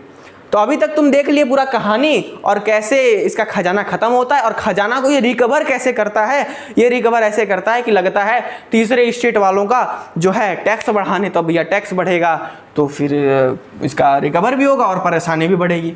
ठीक है, तो अब आगे चलते हैं। यहाँ पर ये कहानी अभी तक हम लोग देख लिए कि लुई 16 की शादी से लेकर के उसका खजाना खत्म हुआ, क्यों खत्म हुआ और क्या क्या चीजें थी। अब इसको फटाफट से मिटाते हैं और आगे के टॉपिक्स पे बढ़ते हैं फटाफट से कि देखो अभी तो कहानी शुरू हुई है मेरे दोस्त, अभी आगे क्या क्या होने वाला है। ठीक है, तो बेसिकली आप लोग अभी तक समझ गए होंगे यार कि फ्रांस की कंडीशन क्या है, उस जगह का माहौल कैसा है। सिंपल सा माहौल है, एक राजा एक थिरानी, दोनों की वही कहानी कि भैया राजा का खजाना खत्म हो गया है तो खजाना को वापस लेने के लिए टैक्स बढ़ा दिया। और 3 तरीके से डिवीजन है, एक राजा लोग, एक चर्च वाले फादर लोग और एक बेचारे कॉमन पीपल। यानी कुल मिला के जो सिचुएशन वहाँ पे ये चल रहा था कि राजा लोग मजा ले रहे हैं, क्लर्जी लोग मजा ले रहे हैं और ये बेचारे हमारे जो है कॉमन पीपल वो बहुत परेशान हैं, बहुत ही बाधा में है, बहुत ही दुविधा में जी रहे हैं। तो ये जो सिचुएशन थी, सपोज हर एक पिक्चर का यही सीन होता है, तो जो भी पिक्चर है वही है कि राजा मजा ले रहा है, जनता परेशान है, सरकार मजा ले रही है, जनता परेशान है। तो वही जनता परेशान है और ऐसे ही इनका जीवन कट रहा था, धीरे धीरे यही रोजमर्रा की जिंदगी। पता चला सवेरे आके दरवाजे पे आ गया, साला बोला टैक्स दो, हेलो टैक्स दो, राजा जी का ऑर्डर आया है, राजा जी का टैक्स दो। रोज सवेरे बेचारा वही रोज कमा रहा है, तब तक शाम को राजा जी का टैक्स दो। यही उनकी जो डेली का जीवन मर्रा की जो जिंदगी थी, राजा से वो लोग बहुत परेशान, ऐसे ही रोज सुबह शाम निकलते जा रहा था। यही सिचुएशन चलते जा रही थी, लेकिन एकाएक जो है वक्त बदल गया, जज्बात पलट गए, मतलब पूरा ही सब क्या चल रहा था, क्या हो गया, किसकी वजह से आया जिंदगी में सबसिस्टेंस क्राइसिस। सबके जीवन में क्या आता है? Subsistence crisis. इसका क्या मतलब है भैया? क्राइसिस, कुछ तो लग रहा है, कुछ तो गड़बड़ है दया, कुछ तो गड़बड़ है दया। गड़बड़ क्या है दया? गड़बड़ ये है कि अभी तक तो जो जीवन चल रहा था वो चल रहा था, लेकिन भैया अब मुसीबत बढ़ने वाली है। जैसे हम लोग अभी तक 2020 तक अच्छे खासा जीवन चल रहा था हम लोगों का, तभी हमारे जीवन में चाइना का बनाया हुआ चाइनीज माल कोरोना आ गया और हमारी जीवन का वक्त बदल गया, जज्बात बदल गए, हालात बदल गए। हुआ कि नहीं आपके साथ? हुआ कि नहीं हमारे साथ? सबके साथ हुआ, पूरे देश, पूरे वर्ल्ड के साथ ऐसा हो रहा है। तो सेम उसी तरीके से देखो हम भी परेशान, देखो हम लोग भी मिडिल क्लास फैमिली से हैं यार, हम लोग भी अपने रोज के तंगी जीवन में परेशान हैं। ऐसे ही चलते जा रहे हैं, आप लोग भी समझ सकते हो, ऐसे ही आपका जीवन चलते जा रहा था रोज कि फलाने का कर्जा देना है, फलाना पढ़ाई करना है, फलानी चीज़ की तैयारी करनी है, ये करना है, वो करना है। आपके पापा मम्मी सब लोग अपने रोजमर्रा के जीवन में ऐसे ही जी रहे थे। सेम उसी तरीके से पहले ये जो फ्रांस में लोग थे वही राजा लोगों का झेल झाल के कैसे भी जी रहे थे। लेकिन जैसे हमारे यहाँ 2020 में कोरोना आया, वैसे ही वहां पे एक सबसिस्टेंस क्राइसिस आ गई। क्राइसिस का सिंपल सा मतलब है ये एक ऐसा सिचुएशन होता है जहां लोग अपना रोटी कपड़ा मकान तक की बेसिक सी जरूरत भी नहीं पूरा कर पाते हैं। समझ रहे हो? मतलब ये एक ऐसा सिचुएशन है कि जहां लोग खाने को तरस रहे हैं, रहने को तरस रहे हैं, उनका जो डेली जीवन व्यापन था वो पूरा खत्म हो चुका है। सेम उसी तरीके से जैसे हम लोग अपना रोज के मर्रा की जिंदगी जी रहे थे, कम से कम खाना पीना तो खा रहे थे, लेकिन जैसे ही कोरोना आया भैया कितने लोग, लॉकडाउन लगा देश में, कितने लोग सड़क पर आ गए, कितने लोग खाने के लिए तरस गए, कितने लोगों का धंधा रोजी रोटी सब बंद हो गया। हुआ कि नहीं हुआ? हुआ कि नहीं? अभी भी देखो 2021 में भी जो सेकेंड वेव चल रहा है, इस समय जो सेकेंड वेव चल रहा है, क्या हालात आ गई। अभी पहले जो कमर टूटा था उसी से रिकवर नहीं हो पाया है। ठीक है, तो इस समय ये जो सिचुएशन बनी हम लोगों के, देखो फील करके यही सिचुएशन ठीक इससे भी कई हद तक बदतर उस समय थी। जैसे हम लोग भाई बहुत लोग देखो जो ठीक ठाक पैसे वाला है उसका चल जा रहा है, उसी से वैसे ही वहां पर भी जो इस समय जो अमीर लोग हैं कोरोना के समय, लॉकडाउन के समय, उनका तो जीवन व्यापन हो रहा है, वो तो अपना ठीक ठाक मजे से जी ले रहे हैं। लेकिन जो मिडिल क्लास फैमिली है, जो लोअर क्लास फैमिली है, वो बहुत ही परेशान है। कोई खा नहीं पा रहा है, कोई कमा नहीं पा रहा है, बहुत ज्यादा दिक्कत है। यही सेम सिचुएशन उस समय थी कि नोबल्स, क्लर्जी लोग जो टॉप क्लास राजा महाराजा एकदम मस्त थे और बेचारे कॉमन पीपल परेशान हुए। तो ठीक ऐसे ही कुछ सिचुएशन उस समय बनता है। ये सबसिस्टेंस क्राइसिस का कह सकते हैं हम लोग कि एक ऐसा सिचुएशन जहां पर एक आम आदमी अपने डेली जीवन व्यापन की चीज़ें नहीं कर पाता, जैसे आम ज़रूरतें भैया, रोटी कपड़ा मकान कमाई तमाम तरीके की चीज़ें, पढ़ाई, ये सब वो नहीं कर पाता। ऐसी सिचुएशन आ गई थी कि खाने को कुछ नहीं, मतलब बहुत बुरी हालत जो है आ गई। तो अब आपके मन में सवाल आएगा कि क्यों आई? हमारे यहाँ तो कोरोना इसलिए आ गया कि चलो चाइना वाले ने कर दिया सारा कांड, वहां पर ऐसा क्या सिचुएशन हुआ कि ऐसा महामारी आ गया? तो वहां पर यह हुआ कि पॉपुलेशन बहुत ज़्यादा बढ़ रहा था। अब पॉपुलेशन क्यों बढ़ रहा था ये तो आप जानते ही हैं, है ना, क्यों बढ़ रहा था पॉपुलेशन? अब भैया कुछ अब इसके बारे में क्या ही बताया जाए। तो वहाँ का पॉपुलेशन बढ़ रहा था। अब भैया पॉपुलेशन जितना बढ़ेगा, जितने बच्चे होंगे सब तो उतना ज़्यादा खाना खाएंगे ना, उनका जो डेली मीन का जितना कपड़ा पहनेंगे, खाना खाएंगे, ठूसेंगे, जो भी करेंगे तो वो तो और ज़्यादा बढ़ेगा। तो सिंपल से उस समय का ये जो हालात बना, जैसे अभी का हालात बना, तो उसके लिए चाइना जिम्मेदार है कोरोना के लिए। ठीक है, तो वहाँ का क्या रीज़न था? वहाँ का ये रीज़न था कि पॉपुलेशन एकाएक बढ़ गई। ठीक है, मतलब भैया एकदम पॉपुलेशन जो है वो बढ़ गई। अब सिंपल सी बात है यार, जितनी ज़्यादा पॉपुलेशन होगी उतना लोग खाना खाएंगे, उतना लोगों की ज़रूरत बढ़ेगी, उतना लोगों की ज़रूरत बढ़ेगी। तो भैया वहाँ इस कदर पॉपुलेशन बढ़ गई कि इतना फूड डिमांड इंक्रीज हो गया। अब सिंपल सी बात है यार, पॉपुलेशन बढ़ेगी तो जितनी बड़ी पॉपुलेशन है सब धुआं पी के तो रहेगा नहीं, हवा पी के तो रहेगा नहीं, सब खाना खाएंगे। अब सब ज़्यादा खाना खाएंगे तो ज़्यादा टमाटर लगेगा, ज़्यादा प्याज लगेगा, ज़्यादा आटा लगेगा, ज़्यादा चावल लगेगा, और ये पूरे देश में ज़्यादा लगेगा, ये पूरे देश में ज़्यादा लगेगा। तो भैया सिंपल सी बात है, पॉपुलेशन बढ़ गई, फूड डिमांड बढ़ गया, खाना खाने वाले लोग बढ़ गए, लेकिन पॉपुलेशन बढ़ा, डिमांड बढ़ा, लेकिन पैदा उतना नहीं हो रहा था। अरे भैया, जब हमारे पास पर्टिकुलर मतलब 10 किलो जब हमारे पास चावल हो रहा है और खाने वाले 10,000 आ जाएंगे तो कहाँ से कोई खा पाएगा? सिंपल सी बात है ना।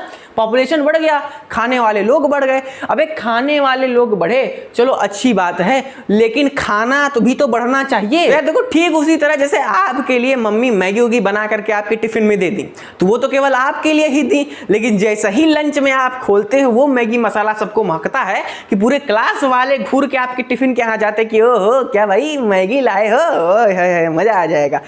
तो खाने वाले पूरी क्लास, आपके पास छोटा सा टिफिन, तो आपका भी ना पेट भरेगा ना उन सबका पेट भरेगा। सिंपल सी बात है ना। मम्मी तो आपके लिए भेजी कि चलो उतना खा लोगे तो तुम्हारा पेट भर जाएगा, लेकिन भैया खाने आ गई तुम्हारी पूरी क्लास कि ओहो भाई हमारा देखो मैगी लेके आया है, हम भी खाएंगे। तो सब इतना इतना छोटा छोटा ऐसे गपाक से टिफिन में ऐसे लपक्का मारते हैं ना, जैसे बंदर को केला दिखा दो वैसे लपक्का मारते हैं सब। तो ऐसे लपक्का मार के ले लिया सबको, थोड़ा थोड़ा दूध रेसा जैसा सबको मैगी मिल गया। तो अब किसी का पेट नहीं भरा ना तुम्हारा पेट भरा। तो सेम वही सिचुएशन है कि पॉपुलेशन बहुत बढ़ गई, खाने का डिमांड बहुत बढ़ गया, लेकिन खाना ही उतना नहीं है, प्रोडक्शन ही उतना नहीं है, तो लोग तो भूखमरी होगी ही, लोग तो भूखे रहेंगे ही। तो पहला रीजन ये हुआ, पॉपुलेशन बढ़ी, खाने का डिमांड बढ़ा, लेकिन प्रोडक्शन उतना था ही नहीं। अब भैया जब प्रोडक्शन उतना था ही नहीं तो खाने का डिमांड और खाने का दाम भी बढ़ गया, खाने का दाम भी बढ़ गया। तो अब खाने का दाम बढ़ गया, ये भी अच्छी बात है कि चलो भैया पैसा रहेगा तो खरीद लेंगे, लेकिन देखो जो अमीर है वो तो दाम बढ़ा तो खरीद लेगा, लेकिन बेचारा जो लेबर है, जो बेचारा कॉमन पीपल है, वो कैसे खरीदेगा? उसकी सैलरी ही नहीं बढ़ा रहे थे सब। यानी कि जो खर्चा है, जो महंगाई है वो बढ़ रही है, और जो तुमको सैलरी मिल रही है वो जस का तस। यानी पहले अगर तुमको 100 रुपये मिलता था तो 100 रुपये में तुम 50 रुपये में खाना खा के मस्त हो जाते थे, लेकिन अब खाना 200 रुपये का हो गया है और तुमको अभी भी 100 रुपये मिलता है, तो तुम कहाँ से खा पाओगे? तो सेम वही कहानी है, पॉपुलेशन बढ़ा, फूड का डिमांड बढ़ गया, लेकिन प्रोडक्शन ही उतना नहीं था, उतना पैदा ही नहीं हो रहा था, और भैया दाम बहुत ज़्यादा बढ़ गया। ये सब तो ठीक था, लेकिन दाम बढ़ा, महंगाई बढ़ी, लेकिन आम जनता का सैलरी नहीं बढ़ा, आम जनता का सैलरी नहीं बढ़ा। एक्सपेंसेस आर इंक्रीजिंग, खर्च बढ़ रहा है, महंगाई बढ़ रही है, लेकिन बंदों की सैलरी नहीं बढ़ रही है। तो सिंपल सी बात है, कहाँ से खाना लाएंगे, कहाँ से खाना लाएंगे? और इतना ही नहीं, अभी और सुनिए, इतना ही नहीं अभी और सुनिए, ये सब हालात तो ठीक था, ये सब हालात तो ठीक था, लेकिन उसी समय पड़ गया सूखा। क्या पड़ गया? पड़ गया सूखा। अब सोचो, एक तो पहले ही खाना इतना कम है और ऊपर से पड़ गया सूखा, और सूखा पड़ने की वजह से हार्वेस्टिंग एकदम खत्म, एकदम ना मात्रा का पैदावार होने लगा। तो भैया जब ना मार का पैदावार होगा तो फिर से और कम हो जाएगा खाना, और खाना कम हो जाएगा और दाम बढ़ेगा, लेकिन ससुरा सैलरी बढ़ ही नहीं रहा है, तो कहाँ से खाएंगे? सैलरी बढ़ ही नहीं रहा है, सूखा पड़ गया, खाना एकदम कम, पैदावार हो ही नहीं रहा है खाना का, और खाना एकदम कम पड़ गया और दाम बहुत ज़्यादा बढ़ गया, लेकिन सैलरी तो बढ़ ही नहीं रही है, तो कहाँ से आदमी खाएगा? तो यही सारा रीजन था। ये एकदम एक तरीके से कह लो भूखमरी आ गई, एक तरीके से कह लो भूखमरी आ गई भैया, कोई खा पी नहीं पा रहा है, जनता बहुत परेशान, जनता बहुत परेशान, खाने वाले 1000 लेकिन खाना मात्र 1 कटोरी। यही सिचुएशन बन गई वहाँ पर, प्रोडक्शन खत्म हो गया क्योंकि वो हो गया, सूखा पड़ गया। तो इसी सारे सिचुएशन को हम कह दिए कि उस समय का ये सबसिस्टेंस क्राइसिस था। क्या था? सबसिस्टेंस क्राइसिस था। जैसे इस समय कोरोना, वैसे उस समय ये हालात, जनता बहुत ज़्यादा परेशान है। अब देखो क्या होता है, ये हो गई कहानी, आम जिंदगी चल रहा था, लेकिन अचानक वक्त जज्बात पलट गई, वक्त जज्बात पलट गई। अब क्या होता है, एक नया ग्रुप निकल कर आता है। अभी तक कितने ग्रुप? नोबल, क्लर्जी और थर्ड स्टेट, यानी तीसरा कॉमन पीपल वाला, लेकिन अब तीसरा ग्रुप निकल कर आता है मिडिल क्लास। तीसरा ग्रुप निकल कर आता है क्या? Middle class. अब मिडिल क्लास कौन थे? ये उसी थर्ड स्टेट, जो थर्ड ग्रुप था, वहीं से निकल कर आए थे। देखो सिंपल से बात है, हम लोग मिडिल क्लास, एक अमीर होता है जो बहुत ज़्यादा पैसा, एक गरीब होता है जिसके पास बहुत कम पैसा। अब जो बहुत ज़्यादा अमीर भी नहीं है, बहुत ज़्यादा गरीब भी नहीं है, मतलब घिसा पिटा जीवन मिडिल क्लास वालों का होता है। तो वैसा ही एक मिडिल क्लास निकल करके आई, ये थर्ड स्टेट से यानी थर्ड ग्रुप से ही कुछ लोग निकल कर आए थे। कौन कौन? जैसे कि मर्चेंट्स, सामान दुकानदार वाले, मैन्युफैक्चरर, ट्रेडर्स, बिजनेसमैन वगैरह लोग, यहाँ से जो भी बिजनेस करता था वो हल्का सा उभर कर आया, जो कि एक नया ग्रुप बनाया जिसको हम लोग कहते हैं मिडिल क्लास, यानी कि पहले नोबल्स, क्लर्जी, कॉमन पीपुल थे, लेकिन बाद में कॉमन पीपुल में से ही कुछ लोग निकल करके आए और एक नया क्लास बना दिए, मिडिल क्लास। अच्छा, कौन कौन थे उसमें? जैसे ट्रेडर्स हो गए, मैन्युफैक्चरर्स हो गए, मर्चेंट्स हो गए। भैया कैसे? यहाँ पे तो सब्सिस्टेंस क्राइसिस चल रहा है, तो ये फिर कैसे अमीर हो गए? सिंपल सी बात बताते हैं, जैसे आपके घर में अचार का प्रोडक्शन होता है, तब अचार पहले आपके मोहल्ले वाले खरीदते थे, फिर प्रोडक्शन बढ़ा, पूरा जिला खरीदने लगा, फिर प्रोडक्शन बढ़ा, पूरा देश, पूरा इंडिया भर खरीदने लगा, और फिर क्या हुआ, इतना ज़्यादा आपका प्रोडक्शन बढ़ गया कि आपका सामान अमेरिका में भी जाने लगा, आपका अचार अमेरिका में भी जाने लगा, यानी ओवरसीज। भैया समुंदर, 7 समुंदर पार भी आपका अचार लोग खा रहे हैं। तो अब सिंपल सी बात है यार, जब 7 समुंदर पार बिजनेस बढ़ा तो रुपया भी तो बढ़ेगा, है कि नहीं? तो ऐसे ही ये मैन्युफैक्चरर लोग, ये ट्रेडर्स लोग 7 समुंदर पार अपना सामान बेचने चले गए। 7 समुंदर पार में सामान बेचने चली गई, तो सामान बेचने जब ये लोग चली गई तो इनके पास आ गया रुपया, इनके पास आ गया पैसा, आ गया।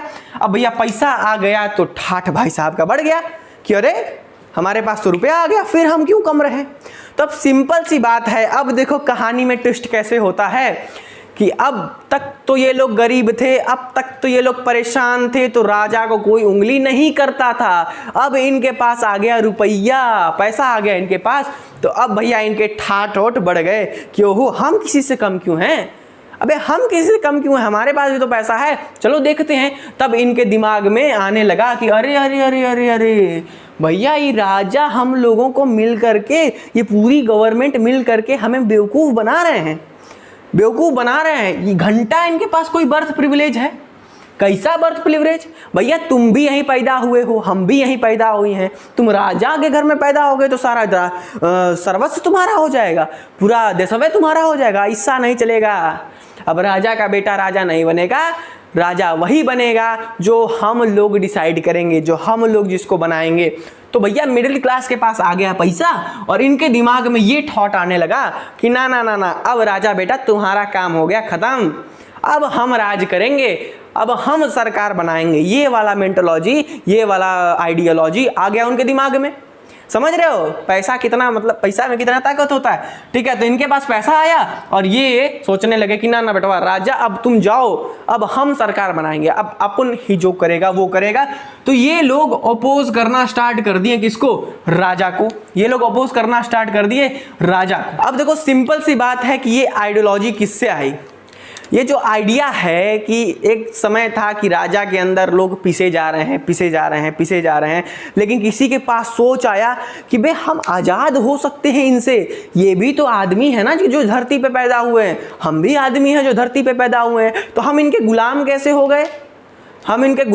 हो गए? होता है ना। तो ये आइडियोलॉजी किसके पास आया? फिलोसोफर के पास आया। फिलोसोफर कौन होते हैं? जो नई नई आइडिया निकालते। नहीं होता है हम लोगों के ग्रुप में कोई एक ऐसा दोस्त होता है ना, जो बहुत ज़्यादा भाषण देता है, जो बहुत ज़्यादा आइडिया बताता है, तो हम लोग उसको कहते हैं अबे क्या फिलासफी बतिया रहे हो बे, अपनी फिलासफी अपने पास रखो, ढेर फिलासफी ना बतियाओ। कहते हैं ना, जो अपना दोस्त होता है, चाहे कोई भी आ गया, चाहे अंकल आ गए, लगते हैं बेटा पढ़ रहे हो कि नहीं बेटा, कितने नंबर आएंगे बेटा, आगे क्या बनोगे बेटा, डॉक्टर बनोगे कि इंजीनियर बनोगे बेटा, कि साइंटिस्ट बनोगे कि एस्ट्रोनॉट बनोगे बेटा, ये करोगे बेटा, कितने नंबर आए तुम्हारे रिजल्ट में? तो अंदर से आता है अबे अपना काम करो, काहे फिलासफी बतिया रहे हो। तो वही फिलासफी, यानी कि ढेर बतियाना, ज़्यादा सोचना, तो वही फिलोसफर्स थे जो सोचे कि हम फ्रीडम और इक्वालिटी की बात करेंगे। यानी कि हम क्या करेंगे भैया, हम फ्रीडम रहेंगे, इक्वालिटी की बात करेंगे, हम आज़ाद रहेंगे, इन सब के चक्कर में नहीं पड़ के अपना जीवन नहीं बर्बाद करेंगे। तो मिडिल क्लास के पास आया पैसा, हमने क्या समझा, मिडिल क्लास के पास आया पैसा, उनकी आइडियोलॉजी बदल गई, वो राजा के खिलाफ होने लगे। वो किससे इंस्पायर्ड थे? वो फिलोसोफर से इंस्पायर्ड थे। वो लोग अब इक्वालिटी और फ्रीडम की बात करना स्टार्ट कर दिए। अब तक तो ये पिसते हुए आ रहे थे राजा के अंडर, लेकिन ना बेटा ना, इनके पास आ गया पैसा, अब ये राजा के खिलाफ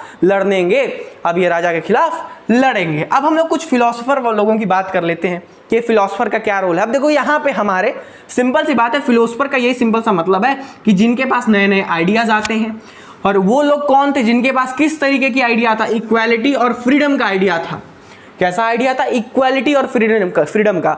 उनका ये सोचना था कि यार जब हम भी इस धरती पे पैदा हुए हैं और वो राजा का बेटा भी इस धरती पे पैदा हुआ है, वह लुईस 16वां वो भी तो पैदा हुआ है, तो वो ऐसा ठाट बाट क्यों, हम उसका बात क्यों सुने? तो ये फिलॉसफी, ये आइडियाज फिलोसफर्स को आया। अब उस समय के 3 फिलोसफर जो आपको याद करने हैं, 3 मेन फिलोसफर्स जो आपको याद करने हैं। अब स्पेलिंग गड़बड़ हो गई, स्पेलिंग मत ध्यान दो, स्पेलिंग अपना चेक कर लेना। 3 लोग, पहला जॉन लॉक, दूसरे जीन जैक रूसो, तीसरे मॉन्टेस्क्यू। 3 नाम यहाँ पे आपको याद करने हैं फिलोसफर्स की। कौन कौन? John Locke, Jean Jacques Rousseau, Montesquieu. अब देखो इनकी एक किताब थी जिसका नाम था टू ट्रीटीज ऑफ गवर्नमेंट। ये लिख लो, ये सारी चीजें लिख लो, ठीक है। इनका एक किताब था टू ट्रीटीज ऑफ गवर्नमेंट। इनका मानना था कि ये डिवाइन और ऑब्सोल्यूट राइट को खत्म करो। ये जो कह रहे हैं ना कि मेरे पास जन्मसिद्ध अधिकार है, इसको खत्म करो, ये अब नहीं चलेगा। ये किसका आइडियोलॉजी था? जॉन लॉक का। किस किताब में? टू ट्रीटीज ऑफ गवर्नमेंट में, ठीक है। दूसरे हैं जीन जैक रूसो, जो कि किताब लिखे द सोशल कॉन्ट्रैक्ट। इसमें ये बात किए थे कि हमारे पास इक्वल राइट होना चाहिए और एक डेमोक्रेटिक गवर्नमेंट होना चाहिए, जो कि इंडिया में है, ठीक है। हमारे पास इक्वल वोटिंग राइट होना चाहिए और डेमोक्रेटिक गवर्नमेंट होना चाहिए। ये किनकी सोच थी? जीन जैक की। और जो तीसरे हैं मॉन्टेस्क्यू, इनका क्या था भैया? The spirit of laws. और इनका क्या मानना था कि पावर्स एक बंदे के पास नहीं रहेगा, पावर जो है वो डिवाइडेड रहेगा, है ना। यानी कि केवल राजा के पास पावर नहीं रहेगा, पावर जो है वो डिवाइडेड रहेगा। ये 3 लोग थे जिनके पास ऐसा आइडियोलॉजी था। तो ये अपना आइडिया बताना चालू किए कि देखो यार ऐसा कुछ सीन है, बहुत हो गया इनकी गुलामी, अब मत करो। अब अपना देश कुछ इस तरीके से बनाओ कि जहां आज़ादी हो, जहां इक्वालिटी हो, जहां पावर डिवाइडेड हो, जहां ये सब ऑब्सोल्यूट राइट, इनका जन्मसिद्ध अधिकार को गोली मारो, ये सब मत करो। ऐसा सोसाइटी बनाओ जो कि इक्वल हो। तो ये आइडिया बड़ा जल्दी फैला। आज के समय में तो व्हाट्सअप कर दो, फेसबुक पे कर दो, यूट्यूब पे कर दो, नए आइडियाज जो हैं टीवी पे जाके डिबेट कर दो, न्यूज़ चैनल वाले बता देंगे। लेकिन उस समय तो भैया ना टीवी था, ना इंटरनेट था, ना आपके पास एप्पल का मोबाइल हुआ करता था। तो उस समय लोग क्या करते थे? चाय पीने गए, सवेरे चचा लोग चाय पीने गए, वो चाय और बिस्किट खाएंगे चाय के दुकान पर, जहां बाल ओल बनता है उस दुकान पर, जहां आदमी बैठ के अखबार पढ़ता है उस दुकान पर। ऐसे करके लोगों में बात फैलना चालू हो गया, लोगों में ये आइडियोलॉजी फैलना चालू हो गया। तो इस तरीके से एक कंसेप्ट निकला कि हम कुछ आज़ाद करके भी हो सकते हैं, हमारा एक नेशन भी हो सकता है, हम ये राजा लोग से आज़ाद भी हो सकते हैं। ये जो पहला आइडिया निकलना चालू हुआ वो कुछ इस तरीके से हुआ इन फिलोसफर्स की वजह से। अब देखो होगा रेवोल्यूशन, अब रेवोल्यूशन होगा भैया। राजा बहुत राज कर लिया, अब तो दिमाग सबके अंदर आ गया है, दिमाग सबके अंदर आ गई है खोपड़ी कि हम आज़ादी से रहेंगे, हम बराबर रहेंगे। तुम एक कदम, तुम डांड तो हम पात चलेंगे, तुम्हारे बगल से ही साथ चलेंगे, बराबर रहेंगे। तो ये आइडिया जैसे ही निकल कर आया, लोग एक दूसरे को बताने लगे, चाय पीते हुए, अखबार पढ़ते हुए, बाल बनाते हुए, हर जगह ऐसे करके चर्चा चालू होने लगी। इसी तरीके से ये आइडिया फैला तो लोग इसको अपनाने चालू किया कि ओहो ऐसा भी कुछ है क्या, फ्रीडम करके भी कुछ है क्या, तो चलो इसको अपनाते हैं। तो सबकी बुद्धि की बत्ती जली, सबका बल्ब जला। अब क्या होगा? अब होगा तांडव। अब हमारे पिक्चर में सीन बदलने वाला है भैया। अब वो लोग गुड्डू नहीं रहे जो लिबिर करते थे, अब इनको चाहिए फुल इज्जत। क्या चाहिए? फुल इज्जत। ये लोग अब चिल्ला कर कहने लगे राजा से कि हम वो प्रजा नहीं है कि जो अब लिबिर कर देते, अब हमको चाहिए फुल इज्जत। इस तरीके से करने लगे और ये हकीकत में इनको चाहिए था फ्रीडम, इक्वालिटी, तमाम तरीके की चीजें। तो क्या आप बता सकते हैं कि राजा अब क्या करेगा? जनता के मन में ये सवाल उठा है कि अब हम इक्वल के लिए लड़ेंगे, हम फ्रीडम के लिए लड़ेंगे। बने रहिए हमारे साथ, आगे अभी हम लोग इस पे चर्चा करने वाले हैं कि अब राजा लुईस 16 क्या करेंगे। तो अभी तक की पूरी कहानी में हम लोग देख लिए हैं भैया कि एक 20 साल का बालक जिसका नाम लुईस 16 था, अपने 20 साल की उम्र में राजा बन जाता है। वो शादी करता है ऑस्ट्रियन प्रिंसेस के साथ जिसका नाम मैरी एंटोनेट होता है। अब भैया जब वो राजा बना तो देखा कि हमारा तो खजाना खाली हो गया है, तब उसको तो खजाना भरना था वापस से। किस लिए खाली हुआ वो सब रीजन हम लोग देख लिए। तो भैया खजाना भरने के लिए उसके पास कोई रास्ता नहीं था। वो सोचा कि अब हम टैक्स बढ़ा देते हैं, टैक्स बढ़ाएंगे तो कॉमन पीपल परेशान होंगे, सोचोगे सिंपल सी बात है ना। अब उस समय का राजा तो सोच रहा है वहां बैठे बैठे कि हम टैक्स बढ़ाएंगे, लेकिन उस समय सबसिस्टेंस क्राइसिस चल रहा था, जो कि जाने गए हम लोग कि क्या होता है भैया, कोई खाने पीने के लिए सब परेशान था। इसी बीच एक नया क्लास निकल के आता है जिसका नाम मिडिल क्लास है। अब भैया मिडिल क्लास के पास दिमाग आ गया, बुद्धि आ गई कि नहीं नहीं, हमको तो इक्वालिटी चाहिए, हमको तो फ्रीडम चाहिए। किसके वजह से आई? फिलोसफर की वजह से आई। तो भैया फिलोसफर तो अपना आइडिया बना दिए कि अरे नहीं, ये मत सोचो कि दब के रहना है, राजा के बराबर रहना है, वो भी यहीं पैदा हुआ है, हम भी यहीं पैदा हुए हैं, तो हमारा तो जन्मसिद्ध अधिकार है, फ्रीडम हमें भी चाहिए। तो ये सब दिमाग में इन लोगों के साथ था कि नहीं नहीं, हमको भी फ्रीडम चाहिए, हमको भी फ्रीडम चाहिए, हमको भी इक्वल होना है। और उधर राजा क्या कर रहा है कि उसको टैक्स बढ़ाना है। तो ये तो थी कहानी। अब राजा टैक्स बढ़ाने के लिए क्या क्या करता है और क्या होने वाला है वो अभी हम लोग देखेंगे। और यहीं से जो मेन शुरुआत होती है रेवोल्यूशन की वो होती है, ठीक है। कैसे होती है भैया? 5 मई 1789 को, किस दिन? 5 मई को 1789 में राजा एक मीटिंग बुलाता है। देखो पहले क्या होता था कि टैक्स बढ़ाना है तो एक मीटिंग बुलाई जाती थी, या कोई भी ऐसा टैक्स वैक्स बढ़ाना है या कुछ भी लगाना है तो एक मीटिंग बुलाई जाती थी। वहाँ पे कितने स्टेट थे? 3 स्टेट, एक तो नोबल हो गया, दूसरा क्लर्जी हो गया और तीसरा ये कॉमन पीपुल। तो तीनों के स्टेट जनरल आते थे। कौन आता था? स्टेट जनरल आते थे। ये देखो स्टेट जनरल हमने लिखा है ना। स्टेट जनरल का सिंपल सा मतलब है कि उस ग्रुप का एक मुख्य आदमी होगा, है ना, एक कह लो या दो भी कह लो, जो भी अपने मुख्य आदमी थे वो हैं। जैसे नहीं होता है किसी कम्युनिटी का एक लीडर होता है, ठीक है, तो वैसे ही जैसे एक पार्टी का लीडर होता है, तो सिंपल से उस ग्रुप के भैया स्टेट जनरल लोग आए। अब स्टेट जनरल लोग आएंगे और मीटिंग होगा कि भैया टैक्स बढ़ी कि नहीं बढ़ेगा, टैक्स क्या होगा क्या होगा, तो इसके लिए वो मीटिंग बुलाई जाती है। तो हमारा दिन कौन सा था? 5 मई 1789 को लुई 16 बालक हमारा जो राजा है वो क्या करता है, एक मीटिंग बैठाता है कि अब थोड़ा सा टैक्स बढ़ाते हैं यार, पॉकेट में पैसा वैसा नहीं है, मिलो तुम लोग, अब देखा जाए क्या करते हैं, टैक्स बढ़ाना पड़ेगा। तो कौन सी तारीख? 5 मई 1789 को नया टैक्स लगाने के लिए एक मीटिंग बैठाई जाती है। क्या किया जाता है? वर्सेल्स में भैया वो जो उसका महल है वहां पर 5 मई 1789 को जो है मीटिंग बैठाई जाती है। किस लिए? नए टैक्स को प्रपोजल के लिए। अब देखो मीटिंग में कौन कौन लोग आए? हर तीनों ग्रुप आएंगे, नोबल के भी आएंगे, क्लर्जी के भी आएंगे और थर्ड स्टेट जो कॉमन पीपल है वहां से भी आएंगे। तो नोबल से 300 लोग आए। नोबल से पहला जो ग्रुप है 300 representative from first and second, यानी नोबल से 300 बंदे आए और क्लर्जी से भी जो चर्च के फादर लोग हैं वो भी 300 लोग आए कि बैठ गए कि भैया आज तो मीटिंग होगा। अब भैया कॉमन पीपुल बहुत ज़्यादा है तो 600 रिप्रेजेंटेटिव कहाँ से आए? थर्ड स्टेट से आए। कहाँ से आए? 600 रिप्रेजेंटेटिव आए थर्ड स्टेट से। अब देखो जो कॉमन पीपुल है वो इस समय हो गई है चालाक, हो गई है पढ़ी लिखी, क्योंकि वहाँ मिडिल क्लास है, तो वही सब गए थे घुस के कि चलो देखें क्या मीटिंग होने वाला है, क्या होगा, कैसे होगा, है ना। तो वही लोग गए थे उस मीटिंग में। अब देखो ये मीटिंग में क्या होता था कि अभी जैसे हमारे यहाँ इलेक्शन होती है तो मैं, अगर मेरा एक परिवार है, मेरे परिवार में अगर 5-6 लोग हैं तो अगर सब 18 साल से ऊपर है तो सब वोट दे सकता है, चाहे कोई भी ग्रुप हो, चाहे कोई रिलीजन कह लो, चाहे कोई स्टेट कह लो, कहीं भी सब लोग वोट दे सकता है हमारे इंडिया में। लेकिन यहाँ पे क्या था कि जितने भी ग्रुप हैं, जैसे अभी हम लोग कह लें कि भैया उत्तर प्रदेश वाले 1 वोट देंगे, बिहार वाले 1 वोट देंगे, उसके बाद चंडीगढ़ वाले 1 वोट देंगे, पंजाब वाले 1 वोट देंगे, बम्बई वाले 1 वोट देंगे। मतलब इस तरीके से कुछ था यहाँ पे कि मतलब जो 3 ग्रुप हैं, क्लर्जी, नोबल और कॉमन पीपुल वाला, केवल 1-1 वोट सबके पास है।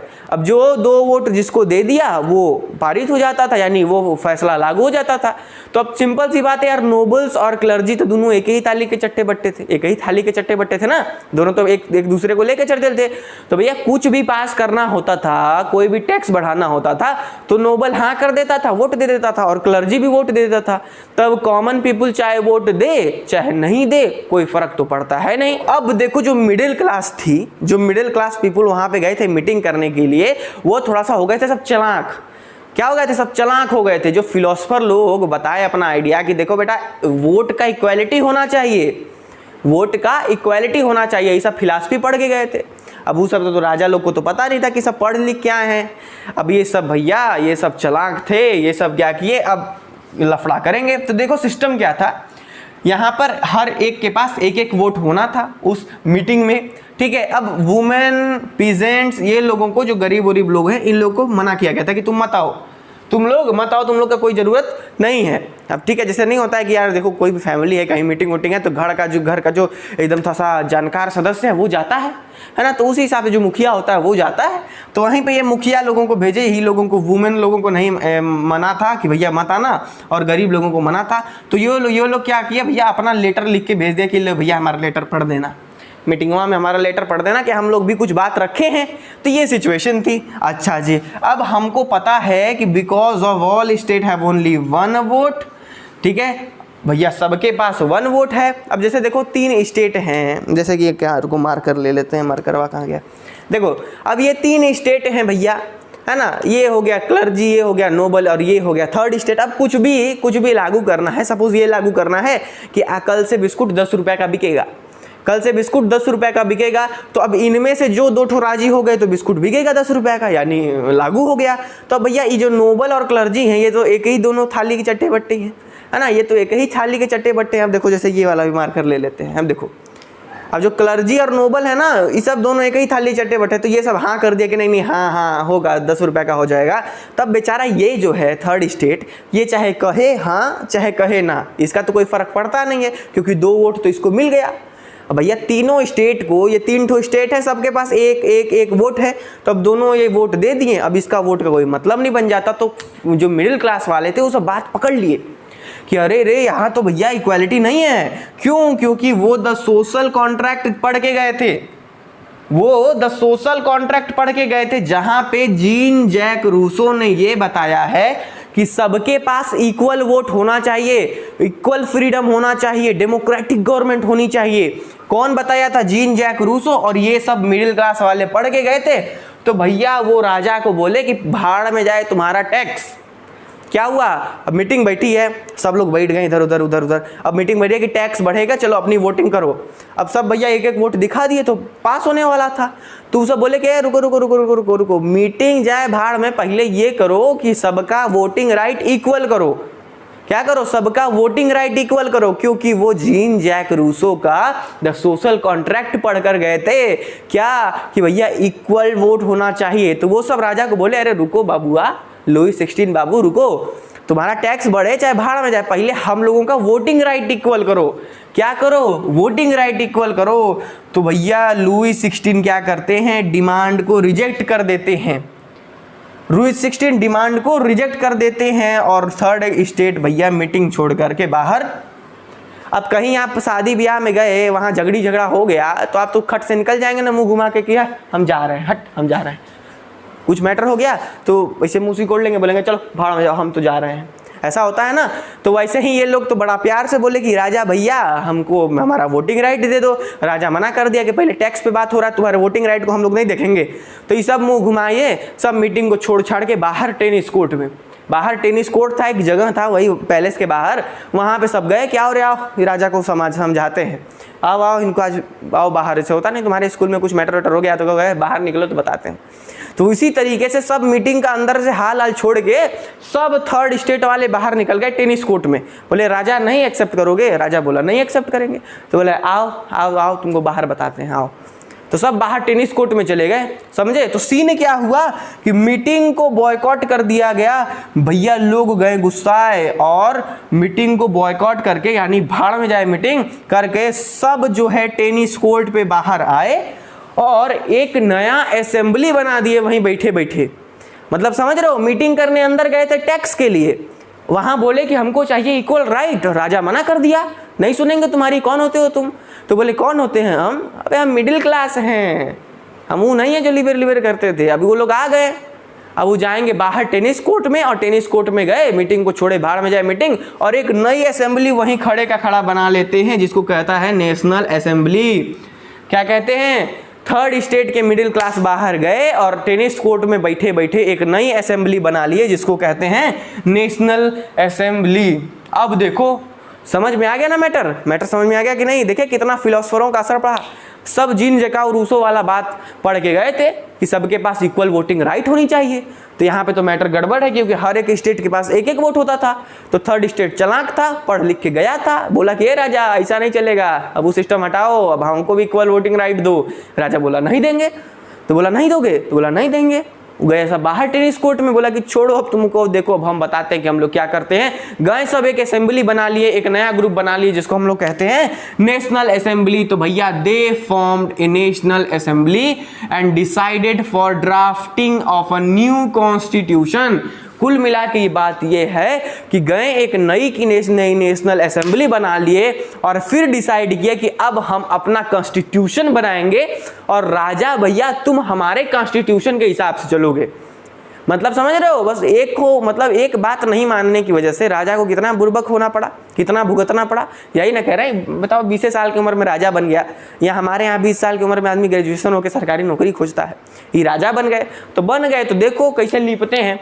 तो सिंपल से एक डिसीजन की वजह से कि हम तुमको वोटिंग राइट नहीं देंगे, सब बाहर निकल के आए, अपनी एक नेशनल असेंबली बना ली और प्रस्ताव रख दिए कि अब सुनो राजा, हम एक नया कॉन्स्टिट्यूशन बनाएंगे और हम तुम्हारा नहीं सुनेंगे, अब तुम हमारा सुनोगे, हमारे नए कॉन्स्टिट्यूशन के हिसाब से चलोगे। यानी कि वो नेशनल असेंबली बनाए और तैयार हो गए क्या, कि हम एक नई कॉन्स्टिट्यूशन बनाएंगे। तो समझ गए सीन क्या है गुरु, है ना, सीन देख रहे हो, बहुत एकदम गड़बड़ हो गया। अब इस पूरे कांड में, इस पूरे चीज में दो लोग जो कि कहां से थे, नोबल्स और क्लर्जी थे, नोबल और क्लर्जी ग्रुप से बिलोंग करते थे, क्लर्जी कम्युनिटी से बिलोंग करते थे। कौन, मीराबियो और क्या है यार, एबिसियस। बड़ी अजीब अजीब नाम है भाई, यहाँ तो हमारे यहाँ मोहन सोहन रोहन होता है, कितना अच्छे से याद हो जाता है ना। अब यहाँ पे एक मीराबियो थे और एक एबिसियस थे। तो ये दोनों लोग जो है दर्द समझ लिए, ये लोग क्या है, दर्द समझ लिए कि हाँ यार बात तो सब सही कह रहे हैं, कितना परेशान करोगे उनको, एक तो उनके ऊपर टैक्स लगा दे रहे हो। तो ये सब थोड़ा सा अच्छे दिल के थे, ये दोनों लोग थोड़ा सा अच्छे दिल के थे। वो क्या किए, थर्ड स्टेट को सपोर्ट किए, थर्ड स्टेट को सपोर्ट किए। कौन कौन, मीराबियो और ये कौन है, एबिसियस। ये दो लोग थे नोबल और क्लर्जी के, ये थोड़ा सा अच्छे दिल के थे। तो बोले चलो यार बात तो सही है, कितना परेशान करोगे, तो वो थर्ड स्टेट को सपोर्ट करते हैं। अब देखो क्या हो रहा है सिचुएशन। नेशनल असेंबली जो बनी वर्सेलेस के बाहर टेनिस कोर्ट में, वो असेंबली स्टार्ट कर दी बनाना एक कॉन्स्टिट्यूशन, डिसाइड कर ली कॉन्स्टिट्यूशन बनाएंगे। और कॉन्स्टिट्यूशन बना कहाँ रही है, वर्सेल्स पे भैया, वहाँ वर्सेल्स पे कॉन्स्टिट्यूशन बन रहा है नेशनल असेंबली के द्वारा। और इधर पूरे फ्रांस में मचा हुआ है क्या, बवाल। सीन समझ रहे हो क्या हुआ, मीटिंग करने गए थे, नेशनल असेंबली बना लिया और वहाँ बनाने लगे अपना कॉन्स्टिट्यूशन। तो भैया पैलेस पे तो कॉन्स्टिट्यूशन बन रहा है और बाकी पूरे फ्रांस में क्या हो रहा है वो सीन समझो, वो सीन समझो। वहां पे एकदम बवाल मचा हुआ पड़ा है। एक तो भैया खाना नहीं, उसी समय महामारी आ गई, इधर ही तो क्राइसिस चल रहा है, फसल हुआ ही नहीं, खाना है ही नहीं, पॉपुलेशन बढ़ी हुई है, लोग खाने के लिए लड़ रहे हैं कि मेरा खाना दे, बोला तू मेरा खाना दे। और जो क्या कर रहे हैं, दुकानदार है ना, वो सब खाना स्टोर करके रख ले रहे हैं। जैसे हम लोगों के यहाँ देखो कोरोना में क्या हुआ कि जो बड़े बड़े राशन दुकान वाले थे वो क्या करते थे कि खाना वाना किसी को नहीं देते थे, जैसे जो भी राशन वाशन है नहीं देते थे, बहुत ही महंगे महंगे दाम पे बेचते थे। अभी सरसों का तेल जो है हम लोगों के यहाँ जो 80-90 रुपये हुआ करता था, सब 150-200 बेच रहे थे। क्यों, क्योंकि भैया है ही नहीं, मार्केट में है ही नहीं। तो सेम उसी तरीके से वहाँ पे जब फूड का कमी पड़ गया तो भैया सब जो है दबा कर रख लिए सामान अंदर, देते ही नहीं, देखे हटो हटो नहीं देंगे, नहीं देते थे सब। तो भैया सोचो वहाँ पे दंगा होता था, है ना भैया, दाम बढ़ गया तो दंगा पे दंगा, यानी कि पूरे फ्रांस में दंगा मचा हुआ है, महामारी फैली हुई है, भूखमरी फैली हुई है, और उधर नेशनल असेंबली कॉन्स्टिट्यूशन बना रही है वर्सेल्स में, और पूरे फ्रांस में दंगल का माहौल चल रहा है, दंगा उंगा चल रहा है। अब वो दिन आता है भैया 14 जुलाई 1789 का। कौन सा दिन आता है, 14 जुलाई 1789 का। मतलब अभी तक सीन हम समझ गए कि नेशनल असेंबली उधर अपना कॉन्स्टिट्यूशन बनाने में लगी हुई है और इधर पूरे फ्रांस में बवाल मचा हुआ पड़ा है, क्योंकि फसल नहीं, खाना नहीं, खाने का दाम बहुत बढ़ गया, लोग खाए बिना मर रहे हैं, यो झगड़ा पे झगड़ा, मार पे मार, पूरा बवाल मचा हुआ पड़ा है। तो 14 जुलाई 1789 को, अब भैया राजा को भी पता चला कि यार ये तो हमारे प्रजा के यहाँ बड़ा हुड़दंगई मचा हुआ है, दंगा फसाद हो रहा है। तो राजा अपने सैनिकों को आदेश देता है, वही स्टार्टिंग देखे ना, जो स्टार्टिंग में ट्रेलर तुमको बताए कि राजा आदेश दिया, कैसे अफवाह हो गया, तो वही कहानी आ गया उसी दिन कि 14 जुलाई 1789 को क्या हो रहा है, राजा आदेश दिया कि भैया कुछ आर्मी वालों को कि जाओ अपने कंट्री साइड में जो कि फ्रांस का जगह है वहां जाकर के देखो कि सिचुएशन क्या हुई पड़ी है। तो इसीलिए किंग ने अपने सैनिकों को ऑर्डर दिया कि जाओ देखो किस बात का झगड़ा है, क्या सिचुएशन है, उसको कंट्रोल करो। किंग इसलिए आदेश दिया था अपने सैनिकों को कि एक तो दंगा मचा हुआ पड़ा है पूरे फ्रांस में, हर जगह लड़ाई, हर जगह मतलब मारकाट, तो भैया एक राजा होते हुए आदेश दिया कि जाओ देखो सिचुएशन को हैंडल करो। तो ये सब जो है किंग जो उसके सैनिक हैं वो गए, वो बढ़ रहे थे अपना उसके गांवों की तरफ, शहर की तरफ। तो वहां पे अफवाह फैल गई कि अरे यार राजा जो है ना आदेश दे दिया है कि जाओ सबको मार दो। किस लिए? क्योंकि एक तो वहां पे नेशनल असेंबली कॉन्स्टिट्यूशन बना रही है, वहां वो सब बवाल किए हुए हैं, और इधर शहर में सारे लोग खाने को लेके बवाल किए हुए हैं। मतलब कि एक तो राजा के घर पे बवाल हो रहा है नेशनल असेंबली का, वो सब कॉन्स्टिट्यूशन हुआ बना रहे हैं बैठ के, और इधर पूरा फ्रांस में बवाल मचा पड़ा है। तो फ्रांस राजा ने भेज दिया सैनिक। अब इसी में अफवाह उड़ा कि राजा सैनिक भेजा है, सबको मार देगा, गोली चलेगी, दंगा होगा, सबको मार दिया जाएगा, सबका घर फूंक दिया जाएगा। समझ रहे हो ना अफवाह कैसे फैली? तो इसी अफवाह फैलने को लेकर के किसान जो है, जो आम बंदे हैं, जो मजदूर लोग हैं, वो भड़क गए कि साला ये हमको अब मारने भी आ रहा है। मतलब एक तो टैक्स बढ़ाने का सोच रहा था, और ऊपर से हमारे पास खाने पीने के लिए नहीं है, हम इतना परेशान हुए पड़े हैं, खाने को नहीं, रहने को नहीं, करने को कुछ नहीं, और ये राजा सैनिक से अब हमको मरवाएगा, रुको अब इनका नशा ढील कर देते हैं। तो यही सब बवाल मचाए, जो एंग्री क्राउड है, यानी कि जो भैया गुस्से में लोग थे, उनका गुस्सा उबला, खून उबला अंदर से, और घुस गए गवर्नमेंट ऑफिसर्स में, जितनी भी गवर्नमेंट बिल्डिंग सी घुस गए, एकदम कबार के मारे की तहलका मचा के रख दिए, पूरा बिल्डिंग गिरा दिए, सब बिल्डिंग तोड़ ताड़ के गए, सब जेल में कमांडर को लतिया दिए, एकदम खत्म कर दिए, सबका बंदूक छीन लिए, पूरा ईटा, एक तो ईटा बेच दिए सब गवर्नमेंट बिल्डिंग का। कहाँ घुसे सब? एक बेस्टाइल फोर्ट था, क्या नाम था उसका? बेस्टाइल फोर्ट था भैया, जो कि राजा का बहुत प्यारा किला था, राजा का बहुत प्यारा जगह था बेस्टाइल फोर्ट। वो सब देखे कि अरे रे रे रे, रुको रुको रुको रुको रुको, गवर्नमेंट बिल्डिंग में तोड़ कर रहे हो, अच्छा है, लेकिन राजा को चोट कहाँ से होगा, हर्ट कहाँ से होगा, चलो इसका हाई वाला फोर्टवा तोड़ देते हैं। तो यही बेस्टाइल फोर्ट में लोग घुसे, गुस्से के मामले में बेस्टाइल फोर्ट के अंदर घुसे, तबाही की, तोड़ फोड़ किया और पूरा ध्वस्त कर दिया। क्यों? क्योंकि वो फोर्ट जो है एक मोनार्किज्म का सिंबल माना जाता था। क्या माना जाता था? मोनार्किज्म का सिंबल माना जाता था। तो लोग गुस्से में आए ही, इनको तो अफवाह सुने कि भैया सैनिक आके हमको मार देंगे। तो इसके रिएक्शन में ये सब गए कि सैनिक आएंगे चाहे नहीं आएंगे, पहले हम ही लखेत देते हैं। तो इसीलिए जो स्टार्टिंग में हम लोग देखे थे, पिक्चर को स्टार्ट करने से पहले जो हम लोग ट्रेलर देखे थे कि लोग परेशान हैं, लोग सब तोड़ फोड़ कर रहे हैं, तो यही रीजन था भैया कि एक तो नेशनल असेंबली जा करके पैलेस पे अपना कॉन्स्टिट्यूशन बना रही है वर्साइल्स में जाकर के, और दूसरी तरफ पूरे फ्रांस में खाने की कमी पड़ी हुई है, भूखमरी पड़ी हुई है, महामारी पड़ी हुई है। तो इसीलिए लोग परेशान हैं, पूरा दंगा मच रहा है, हर जगह लड़ाई झगड़ा हो रहा है। तो इसी में राजा अपने सैनिकों को भेजता है कि जाओ देखो भाई सिचुएशन हैंडल करो। तो अफवाह फैल गया कि राजा मारने जा रहा है सबको। तो लोग भड़क गए, एक तो खाना नहीं, ऊपर से ये मारना चाहता है। तो इसी के अगेंस्ट में, इसी के जो है रिएक्शन में, इसी में गुस्सा गए वो लोग और निकल गए कि अब राजा को कूटा जाएगा, इसका कुल बिल्डिंग ध्वस्त कर दिया जाएगा, सब खराब कर दिया जाएगा। समझ गए ना गुरु सिचुएशन क्या थी? अभी तक तो पूरा कहानी आपको एकदम मस्त समझ में आया होगा। अब इसको मिटाते हैं और देखते हैं कि अब आगे क्या हुआ होगा। मतलब अब इस समय दंगा जो है ना, जो दंगल हो रहा है फ्रांस में, मार काट पीट पुट कुल एकदम अपने चरम सीमा पे, सब अपने चरम सीमा पे, हर जगह दंगा, हर जगह दंगल, हर जगह बॉक्सिंग किक बॉक्सिंग चल रहा है। हर जगह लोग घर तोड़ रहे हैं, राजा का महल तोड़ रहे हैं, ये कर रहे हैं, उधर नेशनल असेंबली अपना कॉन्स्टिट्यूशन बना रही है। मतलब पूरा ये सीन था। अब बहुत मतलब पूरा एकदम तांडव हो रहा है। क्या हो रहा है अब इस समय, क्या चल रहा है भैया, इस समय पूरे के पूरे फ्रांस में क्या हो रहा है, तांडव हो रहा है। क्या हो रहा है, तांडव हो रहा है पूरे के पूरे फ्रांस में। तो अब इसको हटाते हैं और देखते हैं फटाफट से कि अब आगे क्या हुआ हमारे इस कहानी में, समझ रहे हैं ना। तो भैया तांडव इतना भयंकर हुआ, हर जगह बवाल, हर जगह बवाल, हर जगह दंगा। मतलब ये लोग एकदम राजा के पीछे हाथ धो करके पड़ गए थे कि भैया आप तो तुमको सबक सिखा करके रहेंगे।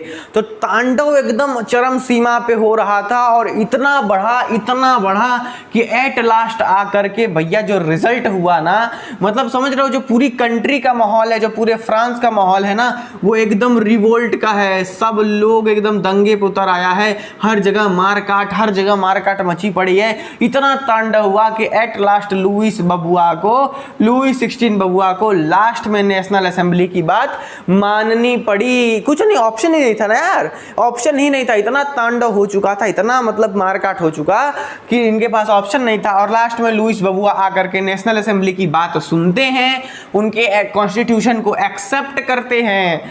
तो भैया जब कॉन्स्टिट्यूशन एक्सेप्ट हो गया तो कॉन्स्टिट्यूशन ही कुछ इस तरीके से बना है कि ये राजा लोगों का जो है पावर कम कर दिया जाए।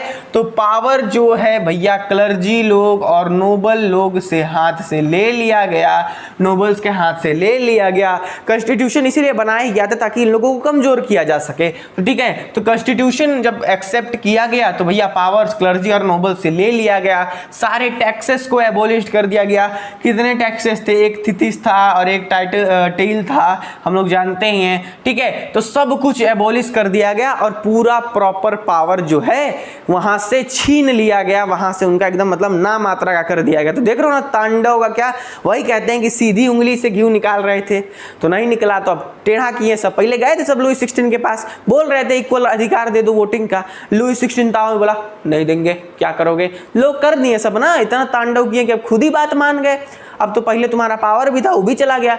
तो नेशनल असेंबली ने तांडव किया, कॉन्स्टिट्यूशन एक्सेप्ट हुआ फाइनली लुईस 16 का, इनकी से सारा अधिकार ले लिया गया और सारे टैक्सेस को एबॉलिश कर दिया गया। तो भैया अब सिचुएशन कुछ ऐसी है कि फ्रांस एक कॉन्स्टिट्यूशनल मोनार्क बनने के आ गया है।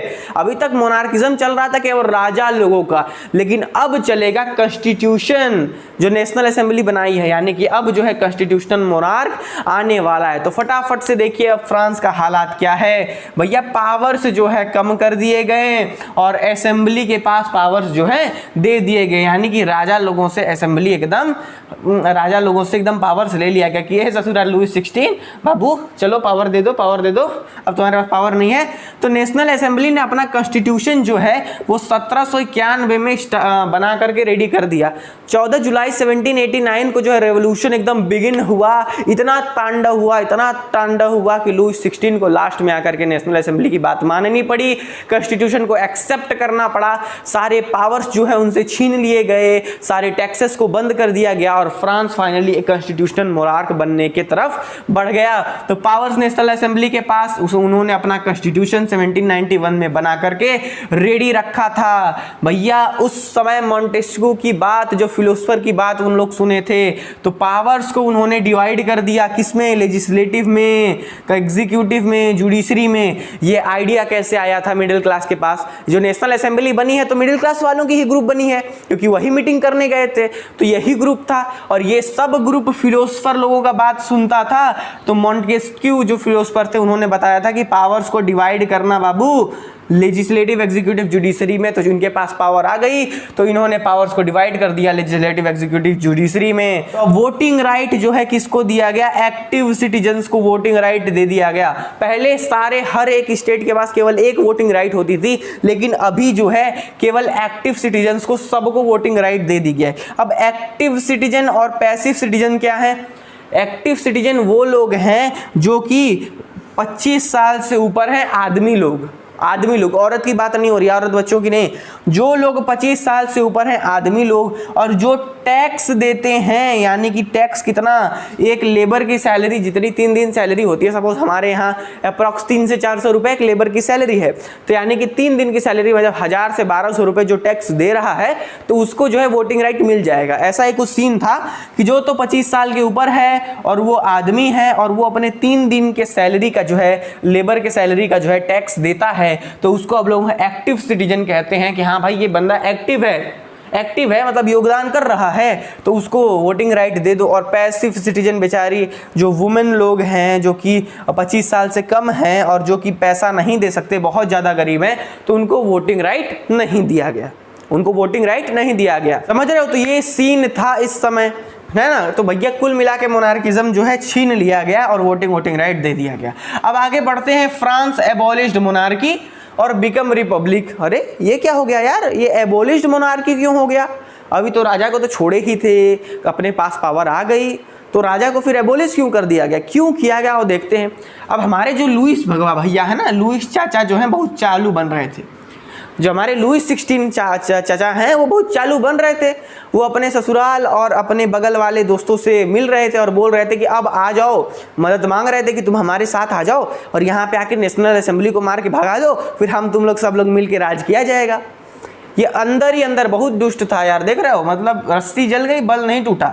तो लुईस 16 भैया सीक्रेटली जो है नेशनल असेंबली को भगाने का प्लान बना रहे थे। किसके साथ? प्रसिया के साथ और अपने ससुराल ऑस्ट्रिया ससुराल इनका क्यों है? क्योंकि इनकी जो मैरी एंटोनेट, इनकी जो वाइफ है वो ऑस्ट्रियन प्रिंसेस थी, ऑस्ट्रिया से थी। तो ये अपने ससुराल और बगल के दोस्त प्रसिया से मदद मांगते हैं, उनके राजाओं से मदद मांगते हैं कि भाई आ जाओ, हमारा मदद कर दो, ये नेशनल असेंबली को भगा दो, उसके बाद हम तुम मिलकर राज करेंगे। तो ये खबर जो है किसको पता चल गया? ये खबर पहले ही पता चल गया नेशनल असेंबली को। नेशनल असेंबली को यह खबर पता चल गया कि लुईस 16 तो प्लानिंग बना रहा है। हम लोग सोचे शांत हो गया, लेकिन वो तो प्लानिंग कर रहा है। तो ये सब पहले ही, इन लोगों के पहले ही ये लोग वार घोषित कर दिए प्रसिया और ऑस्ट्रिया के खिलाफ। मतलब कि लुईस 16 बचवा जा करके अपना रणनीति बना रहे हैं कि कैसे नेशनल असेंबली को भगाया जाए। उससे पहले नेशनल असेंबली जान गई कि क्या करना है, वॉर घोषित कर देती है प्रसिया और ऑस्ट्रिया के खिलाफ कि चलो भैया इनको पहले ही कूट दो, एक ही साथ सबको स्वाहा कर दो, फिर कोई पूजा करने की जरूरत नहीं पड़ेगी, एक ही बार सारा चीज सर्वनाश कर दो इन सब का। तो भैया हजारों लोग आर्मी ज्वाइन किए, हजारों लोग आर्मी ज्वाइन करिए कि चलो सबको कूटा जाए। और एक गाना निकला जो कि भैया मर्सलेस कहा जाता है। ये गाना वॉलंटियर्स गाते हुए सबका स्वागत किए कि चलो अब कूटते हैं सबको, चलो सबको मारना चालू करते हैं, अब इकट्ठे हमारा राज चलेगा, इस सारे मोनार्किस को, सारे राजा लोगों को मार के भगाओ। तो कुछ इस तरीके का देखे ना कैसे कैसे कैसे कैसे रेवोल्यूशन होते जा रहा है, कैसे कैसे चीज़ें बदलती चली जा रही हैं, समझ रहे हो ना। तो देखो यहाँ पे लुईस 16 बचवा का भी हालत खराब कर दिया गया और साथ साथ में ऑस्ट्रिया प्रशिया के खिलाफ भी ये लोग लड़ाई का जंग छेड़ गए, उधर चले गए मार काट करने। तो रेवोल्यूशन कुछ इस तरीके से बढ़ने लगा कि भैया आगे जा करके रेवोल्यूशन धीरे धीरे धीरे धीरे बढ़ा। और फिर लास्ट में बात आ गई अपलिफ्टमेंट ऑफ वीकर सेक्शन। क्यों वीकर सेक्शन?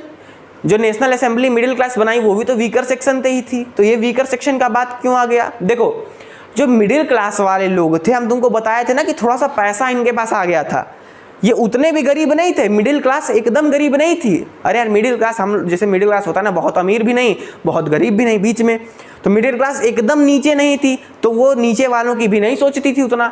तो इसीलिए एट लास्ट आते आते रेवोल्यूशन धीरे धीरे हुआ।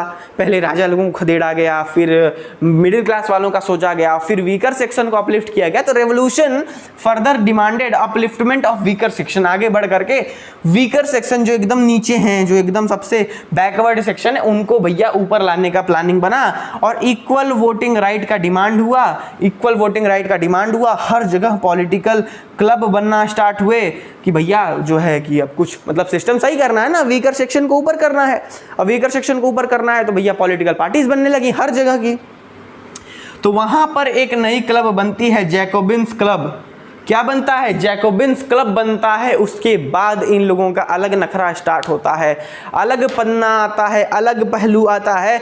वो पहलू अभी हम लोग चर्चा करने वाले हैं। तो अब भैया मार्केट में आ जाती है जैकोबिन्स क्लब। ये क्लब कौन है भैया, क्या चीज़ें हैं, हम लोग फटाफट से डिस्कस कर लेते हैं। देखो जैकबिन क्लब में ना मेजरली जो लोअर सेक्शन के लोग थे वो थे। देखो मिडिल क्लास वाले तो अपना नेशनल असेंबली बना लिए, लेकिन जो एकदम नीचे वाले थे, जो कि एकदम लोअर लेवल पे थे, वो क्या किए, वो मिलते हैं और बनाते हैं जैकबिन्स क्लब। जैकबिन्स क्लब के लीडर का नाम है भैया मैक्सिमिलियन रॉबर्सपियर। ठीक है, जैकबिन क्लब के लीडर का क्या नाम है, मैक्सिमिलियन रॉबर्सपियर। देखो स्पेलिंग वगैरह हल्का सा इधर उधर होगा, अपना मैनेज कर लेना, स्पेलिंग कौन जाए अब उतना देखने है ना, तो आप देख लेंगे। ठीक है, तो जैकबिन्स क्लब का लीडर का नाम है यार मैक्सिमिलियन रॉबर्सपियर। अब देखो जी, ये जो जैकबिन क्लब है इसमें कौन कौन मेंबर हैं, वही मेंबर हैं जो एकदम वीकर सेक्शन से बिलोंग करते हैं। उनका कोई नहीं पूछता था, उनको कोई नहीं पूछता था, वो भैया अपना आ गए और मैक्सिमिलियन रॉबर्सपियर के साथ आए, अपना एक गैंग में शामिल हो गए। क्योंकि देखो मिडिल क्लास वालों का ग्रुप था ही, ऊपर से क्लर्जी नोबल्स वालों का ग्रुप था, लेकिन ये बेचारों का कौन सुन रहा था। अब ये अपने को अलग दिखने के लिए, ये पूरे सोसाइटी से अलग दिखने के लिए ये क्या करते थे, ये इनका ड्रेस कोड किस तरीके का था, ये लोग ना लॉन्ग स्ट्रिप्ड ट्राउजर पहनते थे और पहनते थे लाल टोपी। ठीक है, लाल टोपी क्यों पहनते थे, क्योंकि वो ये मानते थे कि एक लिबर्टी का हमें शो कर रहा है। ठीक है, उसको एक लिबर्टी का ये लोग सिंबल मानते थे। ठीक, लीडर मैक्सिमिलियन रॉबर्सपियर। कौन कौन मेंबर्स हैं भैया, वीकर सेक्शन के मेंबर्स हैं इसमें। अच्छा जी, ये क्या कपड़ा पहनते हैं, ये पहनते हैं स्ट्रिप्ड जीन्स और ट्राउजर पहनते हैं और लाल टोपी पहनते हैं। इनको हम लोग सेंट क्लूटोस भी कहते हैं। इनके पास बहुत ज़्यादा पावर था, इनके पास बहुत ज़्यादा मेंबर्स थे, इनके पास भैया जब नॉर्मल सी बात है यार कि जब बंदे ज़्यादा हैं किसी भी पार्टी में, जब आदमी ज़्यादा है, उनके मेंबर्स ज़्यादा हैं, किसी भी चैनल के ऊपर जब सब्सक्राइबर्स ज़्यादा होते हैं तो वो ज़्यादा पावरफुल होता है। तो उसी तरीके से यहाँ पे मेंबर्स बहुत ज़्यादा थे तो ये बहुत ज़्यादा पावरफुल था, नेशनल असेंबली से भी बहुत ज़्यादा पावरफुल था। तो ये है कुछ जैकबिन क्लब के बारे में, कुछ सिचुएशन जो है ऐसी बनी हुई दिख रही थी। अब जो है देखो रोल में जो हमारा जो अब थोड़ा सा माहौल में जो आ रहा था, जैकबिन्स क्लब धीरे धीरे आ रहा था। अब जो 1972 जो गर्मी का मौसम है, यहाँ पे देखो क्या हो रहा है गर्मी के मौसम में, हम जान रहे हैं बेसिकली कि जो माहौल बना हुआ है, एक तो खाना की कमी पड़ी हुई है, खाना का दाम बहुत ज़्यादा बढ़ गया है, लोग खाना छुपा छुपा कर रख रहे हैं, मतलब भुखमरी टाइप का सिचुएशन बना हुआ है। तो ठीक उसी तरह यहाँ पर भैया 1972 में देखो 1972 लिखें, एक मिनट 1972 नहीं रे भाई मेरे, 1792 होगा। देखो देख रहे हो गड़बड़। ठीक है, तो 1792 के गर्मी में भैया क्या माहौल बना हुआ था, वही भुखमरी, कहीं खाने को नहीं है, खाना का दाम बहुत ज़्यादा बढ़ा हुआ है। तो ये जो जैकबिन क्लब है ना, गुस्सा हो जाते थे यार, ये लोग गुस्सा में आए और फिर एक रिवोल्ट लग गए, ये एक रेवोल्यूशन कर दिया, वहाँ पे गए, फिर मार धाड़ किए। खबर आई कि भैया क्या है कि फूड स्टोरेज तो नहीं है ना, फूड स्टोरेज है ही नहीं, सप्लाई उपलाई हो ही नहीं रहा है, और सब क्या कर रहे हैं, अपना खाना जो है छुपा छुपा कर पहले स्टोरेज में रख ले रहे हैं, है ना, और ऊपर से दाम एकदम बढ़ते हुए जा रहा है। तो ये लोग गुस्से में आए और ये लोग गए एकदम तोड़ ताड़ के, सब पूरा जो इनका राजा वजा का बैंड बजा करके आए। तो इन लोगों ने एक दंगा किया। ठीक है, अब देखो धीरे धीरे जैसे कोई भी पार्टी होती है, कुछ कांड करती है, किसी की सपोर्ट करती है लोगों को। अच्छा तुम बेसिक से समझो बात, खाना जिसको नहीं मिल रहा है कौन परेशान है, क्या राजा लोग परेशान हैं, क्या क्लर्जी लोग परेशान है, क्या मिडिल क्लास वाले परेशान है क्या, कि नहीं, क्योंकि इन तीनों के पास पैसा है। अरे नोबल्स एकदम पैसा, राजा महाराजा के पास पैसा है, ये है, मिडिल क्लास वालों के पास पैसा आ ही गया है, तो खाने के लिए तो वो मर नहीं रहे हैं, खाने के लिए तो बेचारे एकदम वीकर सेक्शन मर रहे हैं ना। और ये पार्टी और ये जो क्लब बना है ये तो वीकर सेक्शन के लिए ही बना है, इसमें वही सारे मेंबर्स हैं जो वीकर सेक्शन में हैं। तो सिंपल सी बात है, खाने की दिक्कत वीकर सेक्शन को हो रही है, जो कमजोर है उनको हो रही है, तो इन्होंने एक दंगा कर दिया। अब भैया दंगा कर दिया तो वीकर सेक्शन वाले जितने भी लोग थे, कॉमन पीपल जो गरीब बेचारे थे, उनके लिए तो मसीहा हो गया कि हाँ यार ये देखो बंदा बहुत सही काम किया है। तो भैया इसका पावर बहुत ज़्यादा बढ़ने लगा और जो लोग हैं ना इसके मेंबर्स बढ़ने लगे, पावर बढ़ने लगा। अब भैया देखो इसका माहौल इतना गर्म था, लोगों की इसकी डिमांड बहुत ज़्यादा बढ़ गई, इसकी डिमांड बढ़ गई तो नेशनल असेंबली से बहुत ज़्यादा चर्चा में आ गया और इसने भी एक अपना नया असेंबली बनाया जिसको कन्वेंशन नाम का है। ठीक है, एक अपना कन्वेंशन असेंबली बनाया और इसमें रखा क्या कि भैया वोटिंग राइट सबको होगी जो 21 साल से ज़्यादा होगा, जो भी 21 साल की उम्र से ज़्यादा होगा सबको वोटिंग राइट होगी। लेकिन नेशनल असेंबली ने क्या किया था, उसने कुछ एक्टिव और पैसिव करके रखा था कि जो 3 दिन का अपना सैलरी दे सके, ये कर सके, वो कर सके, उसको वोटिंग राइट मिलेगी। लेकिन इसने वो हटा दिया सिस्टम, ये बोला कि भैया 21 साल से ऊपर रहना चाहिए, आदमी हो तो तुम वोट दे सकते हो। तो धीरे धीरे जो फ्रांस है ना वो एक रिपब्लिक की तरफ बढ़ते जा रहा था, जहां लोग राजा चुन रहे थे, लोग गवर्नमेंट चुन रहे थे। अब भैया जब मोनार्किज्म खत्म हो रहा है, जो फ्रांस है वो आपका बनते जा रहा है, किस तरीके से वो रिपब्लिक बनते जा रहा है, तो बेचारे लुई 16 का क्या होगा। तो लुईस बचवा को ना धय के पकड़ के कूट काट के उनको फांसी चढ़ा दिया जाता है। लुईस बचवा को फांसी चढ़ा दिया जाता है कब, लुई 16 सेंटेंस टू डेथ 21 जनवरी 1793 में बचवा का जिंदगी चला जाता है। और उसी दिन के बाद मोनार्किज्म धीरे धीरे एकदम खत्म होने के ऊपर आता है और जो है अब रिपब्लिक सिचुएशन बनते हुए चल रहा है। यानी कि लुई 16 को भी इन्होंने फांसी चढ़ा दिया और उनके वाइफ जो हैं मैरी एंटोनेट को भी इन्होंने फांसी चढ़ा दिया। तो भैया अब जो है ना जैकबिन जो क्लब है, ये पूरी की पूरी क्लब बहुत ही तगड़े पावर में है, बहुत ही तगड़े पावर में है। और ये इतना भैया स्ट्रिक्ट होते थे सब। अब देखो तुम ही बताओ, ये नोबल्स, ये क्लर्जी लोग इतना शुरू से ही इस बेचारों को सताते आए हैं, ये जो बैकवर्ड सेक्शन है इनको सताते हुए आए हैं। तो भैया सिंपल सी बात है, जब ये इनके पास पावर आएगा, जब इनका दिमाग सटकेगा तो भाई सबकी तो फट जाएगी। क्यों हो, अरे यार पावर अब इसके पास आ गया है, अब ये तो हमको कहीं का नहीं छोड़ेगा। मिडिल क्लास को भी बनाए सब, लेकिन मिडिल क्लास भी इन सब का बात नहीं सुना, मिडिल क्लास भी बस अपना ही बात किया। तो यार इन लोगों का तो कोई बात ही नहीं सुना था ना। तो जब ये पावर में आएंगे तब तो तहलका तो मचाएंगे ही। तो वही तहलका मचाना ये लोग चालू किए और इतना ज़्यादा स्ट्रिक्ट ये क्लब जो है आया, इतना ज़्यादा पावर में आया ना कि इसके जब तक ये राज किया, जब तक इसका गवर्नेंस चला, उस समय को हम लोग बोलते हैं रेन ऑफ टेरर। समझ रहे हो, मतलब जितने समय, जैसे मोदी जी 5 साल राज करते हैं, तो वैसे ही जितने दिन जैकबिन क्लब ने गवर्नमेंट बनाया, राज किया, उतने समय को रेन ऑफ टेरर कहते हैं। क्योंकि हाँ भैया सबकी रूह कपा दी थी इसने। भैया अच्छे अच्छे लोगों की फट गई थी इससे, सबको फांसी चढ़ा देता था। जिसको बोलो ना, जो इसके अगेंस्ट में आता था ना, सबको धय के फांसी चढ़ा देता था। तो तुम भी बताओ, अब जिसको मार देगा जो कोई, तो आदमी की तो फट जाएगी। तो वही सिचुएशन यहाँ पे बना। 1793 से 1794 ये पूरा राज किया और इस पूरे समय को हम रेन ऑफ टेरर कहते हैं। अब देखो यार, ये बहुत ज़्यादा स्ट्रिक्ट था, बहुत ज़्यादा नियम कानून लगाता था ताकि चीज़ें सही हो सकें। तो भैया ये एक तो पहले तो पावर में आ गया, अब पावर में आने के बाद बहुत सारे रूल्स इसने निकाले। उसके साथ साथ नोबल्स, क्लर्जी, पॉलिटिकल मेंबर्स जो भी इसके खिलाफ बोला करते थे उनको लतियाना चालू किया और उनको अरेस्ट करना चालू किया। सबसे पहले देख रहे हो ना, पहले इतना अच्छा नियम कानून निकाला, बहुत स्ट्रिक्ट। उसके बाद नोबल्स को, क्लर्जी को, जो भी इसके खिलाफ बोलता था उठा के पकड़ के अरेस्ट करके डाल देता था, उठाता था जेल में डाल देता था। कुछ बोलो इसको, रोबेस्पियर को, मैक्सिमिलियन रोबेस्पियर को कुछ बोलो, उठा के जेल में डाल देता था। तो भैया पहले तो ये जेल में डालना चालू किया, धीरे धीरे कर करके भैया जब जेल उल भरा होगा तो सोचा कि नहीं, अब जेल उल में नहीं डालेंगे, इन सब सालों को मार डालूं। तो इसीलिए इसने एक नई डिवाइस ही बना डाली, इसने एक नई डिवाइस इन्वेंट करवा दी मारने के लिए, जिसको हम लोग क्या कहते हैं, गिलोटिन। क्या कहते हैं जिसको भैया, गिलोटिन कहते हैं। डॉक्टर गिलोटिन ने इसको जो है इन्वेंट करा था। डॉक्टर गुलाटी मत समझ लेना भैया, है ना, ये गुलाटी अलग है, ये गुलोटिन है। गुलोटिन एक सिंपल सा एक तरीका होता है। क्या है कि भैया देखो, ये एक तरीके का ऐसा है कि ये नीचे जगह है, इसी पे 2 खंभा, ऐसे 2 पोल है, यहाँ पे आदमी का मूड़ी ऐसे रख दिया जाएगा और इसी पे एक ब्लेड होता था। अब ब्लेड गिरेगा खचाक से तो भाई साहब का मुंडी छटक के यहाँ पे आ जाएगा, है ना, यहाँ पे इनका मुंडी छटक के आ जाएगा। तो उसी तरीके से ये गिलोटिन है, 2 पोल रखता था, उसी पे आदमी लेटा दिया जाता था, ऊपर से ब्लेड गिरता था खचाक से और मुंडी अलग।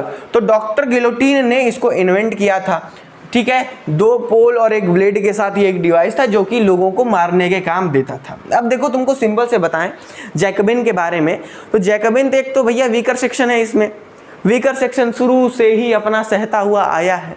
तो अब जब ये पावर में आ गया तो सबसे पहले ये क्या करता है कि अपना कुछ नियम कानून निकालता है, जैसे कि लोगों का जो खाने का समस्या, पीने का समस्या, गरीबों की मैं बात कर रहा हूँ, है ना, खाने की समस्या, पीने की समस्या, जो फूड स्टोरेज हो जाता था, जो प्राइस बहुत ज़्यादा महंगे हुआ करते थे तो लोग खा नहीं पाते थे, तो पहले तो ये सारी समस्या उसने सॉल्व किया। अब उसके बाद जो लोग इसको सताया करते थे, जो लोग इसके दुश्मन थे, अब जैसे आप में से ही अगर किसी के पास पावर ओवर आ जाए तगड़ी, तो सबसे पहले तो आप तो अपने रिश्तेदार लोगों का, अपने घर वालों का मदद कर देंगे, अच्छा खासा फाइनेंशियली सही हो जाएंगे। उसके बाद जो दुश्मन है आपका, सबको उठा के पटकना मारना चालू करेंगे। तो सिंपल जैकोबिन वही किया, पहले अपने गरीबों के लिए अच्छा खासा सिस्टम लगा दिया, जैसे कि क्या क्या किया, सबकी सैलरी बराबर कर दिया, सामान बेचने और खरीदने का जो प्राइस है उसको बराबर कर दिया, हर चीज को इक्वल कर दिया, समझ रहे हो। और जबरदस्ती ये जो है किसानों को कहता था कि जबरदस्ती तुम अपना अनाज बेचोगे और इसी दाम पे बेचोगे, यानी सब कुछ जबरदस्ती। मतलब इसका कुल मिला के जो चीज था ना, वो इक्वालिटी और फिक्स्ड प्राइस को प्रोमोट करने का था, इक्वालिटी और फिक्स्ड प्राइस को प्रोमोट करने का था। इसके साथ साथ यही सब चीज तो उसने ये किया ताकि उसके जो वीकर सेक्शन है उसको मदद मिल जाए। अब भैया इसको बदला भी लेना है, तो भैया जितने भी क्लर्जी लोग थे, जितने भी चर्च वाले थे, चर्चेस को ये बंद किया, उसको कन्वर्ट कर दिया ऑफिसेज में, चर्च वालों को कन्वर्ट कर दिया ऑफिसेज में, और जितने क्लर्जी नोबल थे सबका गिलोटीन गला जो है धड़ से अलग करवाता चला गया। अब भैया ये इतना ज़्यादा मतलब डर का माहौल बना दिया था, ना कि सब लोग तंग आ गए थे। इसका जिसका मन करता था गिलोटीन पे चढ़ा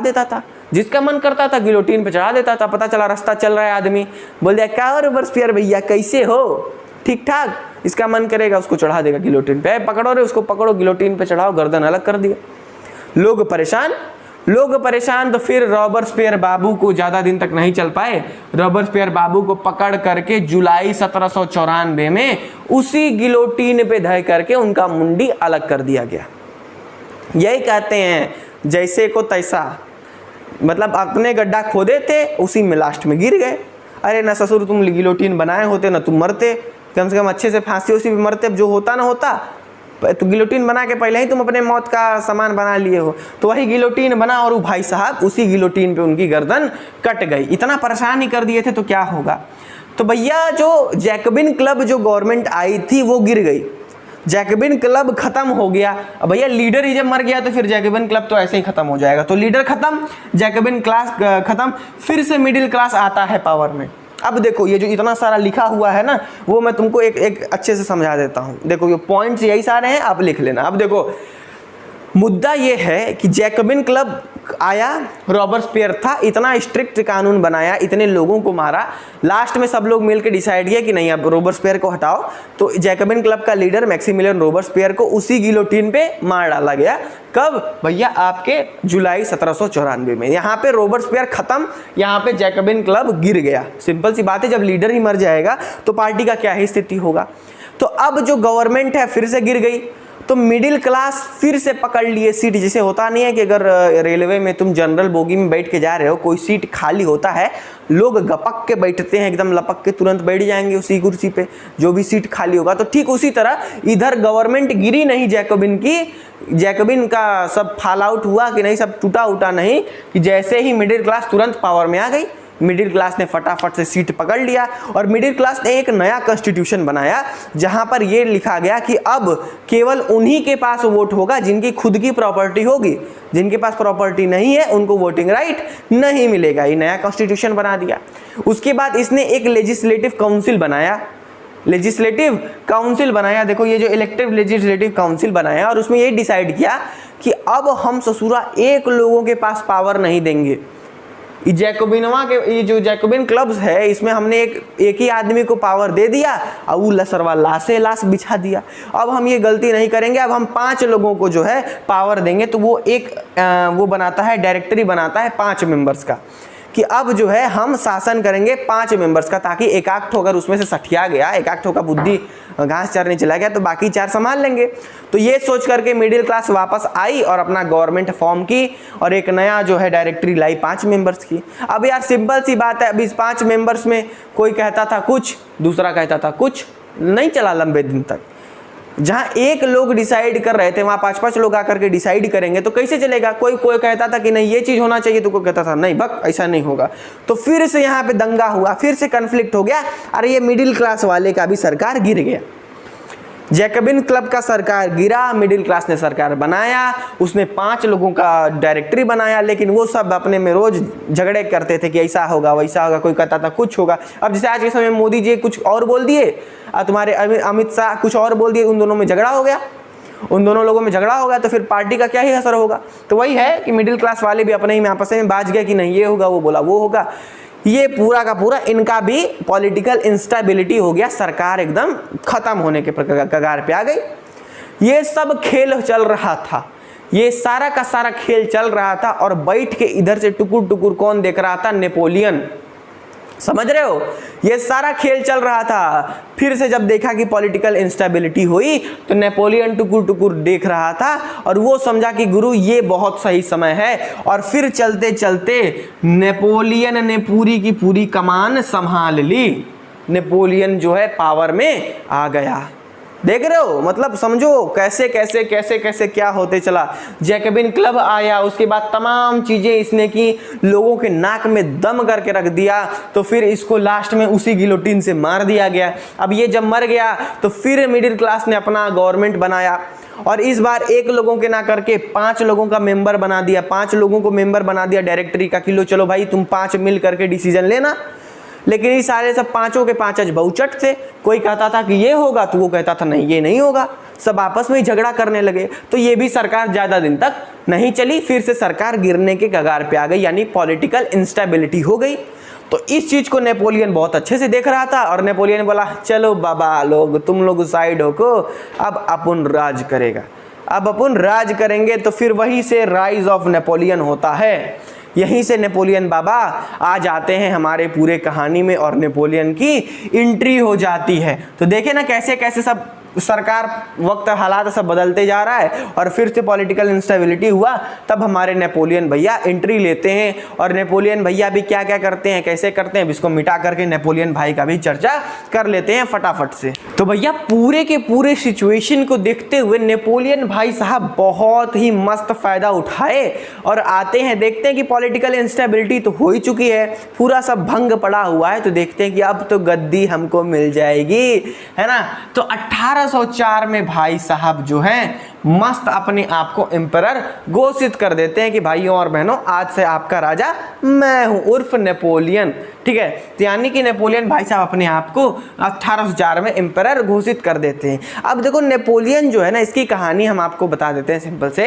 ये भाई साहब आते हैं, पहले आते हैं तो बहुत अच्छे अच्छे काम करते हैं, सिविल कोड लॉन्च करते हैं, उसके बाद तमाम तरीके की चीज़ें जैसे कि प्राइवेट प्रॉपर्टी की सिक्योरिटी, यानी कि भैया हमारा प्राइवेट प्रॉपर्टी है तो हमारा है, उसमें से हम तुमको टैक्स वैक्स नहीं देंगे, ठीक है वो चीज़। उसके बाद डिफरेंट मेजर्स वगैरह जो कि अलग अलग जगह पे अलग अलग वेट सिस्टम था, कहीं 10 किलो इतू सा माना जाता था, कहीं 10 किलो इतना ज़्यादा माना जाता था, है ना। तो ये सारी चीज़ों को यूनिफॉर्म तरीके से भाई साहब ने किया, है ना। क्या क्या किया भैया, प्रोटेक्शन ऑफ प्राइवेट प्रॉपर्टी लाया, uniform system of weight and measures लाया, है ना।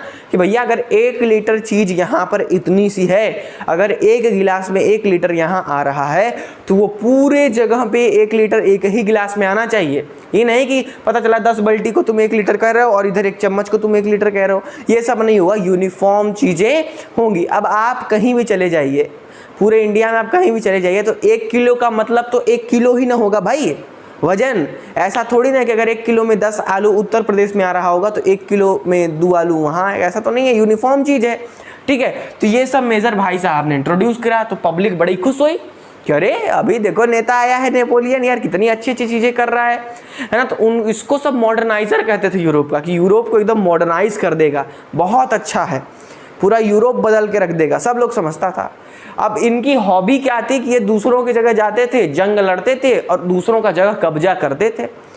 तो भाई साहब ने इतनी सारी चीजें की, इतने लोगों को परेशान किया, इतने नाक में दम सबके कर दिया कि भैया आगे चल करके हम अगले क्लास में देखेंगे, क्या क्लास 10th में जाकर के देखोगे कि भाई साहब को पूरी कंट्री जैसे प्रसिया, रशिया, ऑस्ट्रिया, ब्रिटेन ये सब मिलते हैं और इनको धय के धुन देते हैं और भाई साहब की मृत्यु बैटल ऑफ वाटरलू में 1815 में हो जाती है।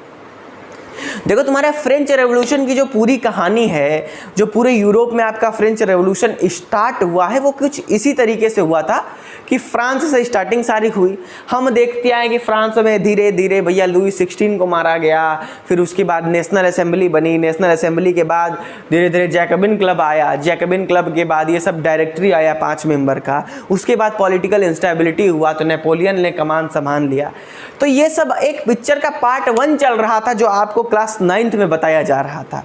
अब इसके आगे जो सारी सिचुएशन है कि नेपोलियन कैसे मरता है, क्या चीजें हैं, वो सब अब अगले साल पिक्चर अगली रिलीज होगी, जो कि आप क्लास 10th में देखने वाले हो कि इसके बाद धीरे धीरे फ्रांस से निकल के पूरे यूरोप में बात फैल जाती है। जैसे कि देखो अब आपका ये रहा पूरा यूरोप, ये रहा आपका पूरा यूरोप, यूरोप में एक जगह फ्रांस है, तो फ्रांस में पहले पूरा रेवोल्यूशन हो गया। अब इससे धीरे धीरे करके पूरे यूरोप भर में बात फैलना स्टार्ट हो गई और पूरे यूरोप भर में रेवोल्यूशन हुआ।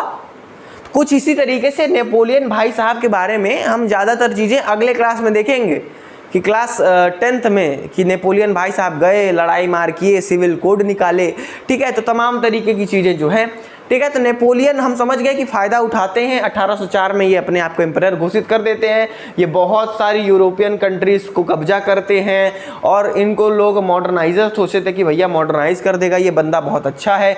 इन्होंने protection of private property introduce किया, इन्होंने uniform system of weight measure मतलब इंट्रोड्यूस किया। उसके बाद भैया ये सबको इतना उंगली किए कि सब लोग मिल करके इनको बैटल ऑफ वाटरलू में 1815 में मार के गिरा दिया गया। मार के क्या किया दिया? गिरा दिया गया भैया। ये नेपोलियनिक सिविल कोड भी लॉन्च किए थे जिसमें बहुत सारी तमाम तरीके की चीज़ें, जैसे फ्यूडल सिस्टम को एबॉलिश कर देना। और ये ना, ये नेपोलियन भैया पता नहीं क्या, ये औरत लोग से बड़ा इसका प्रॉब्लम था हमको लगता है। वुमेन को कोई राइट नहीं दिया, ना राइट टू वोट दिया, ना ही उनके परिवार में उनका जगह जमीन का जो है हिस्सा रहेगा, ना ही वो पढ़ने जाएंगी, ना ही उनको एजुकेशन का हक। मतलब वुमेन से जो है पता नहीं इसको क्या दिक्कत था, वुमेन लोगों से सारा राइट छीन लिया।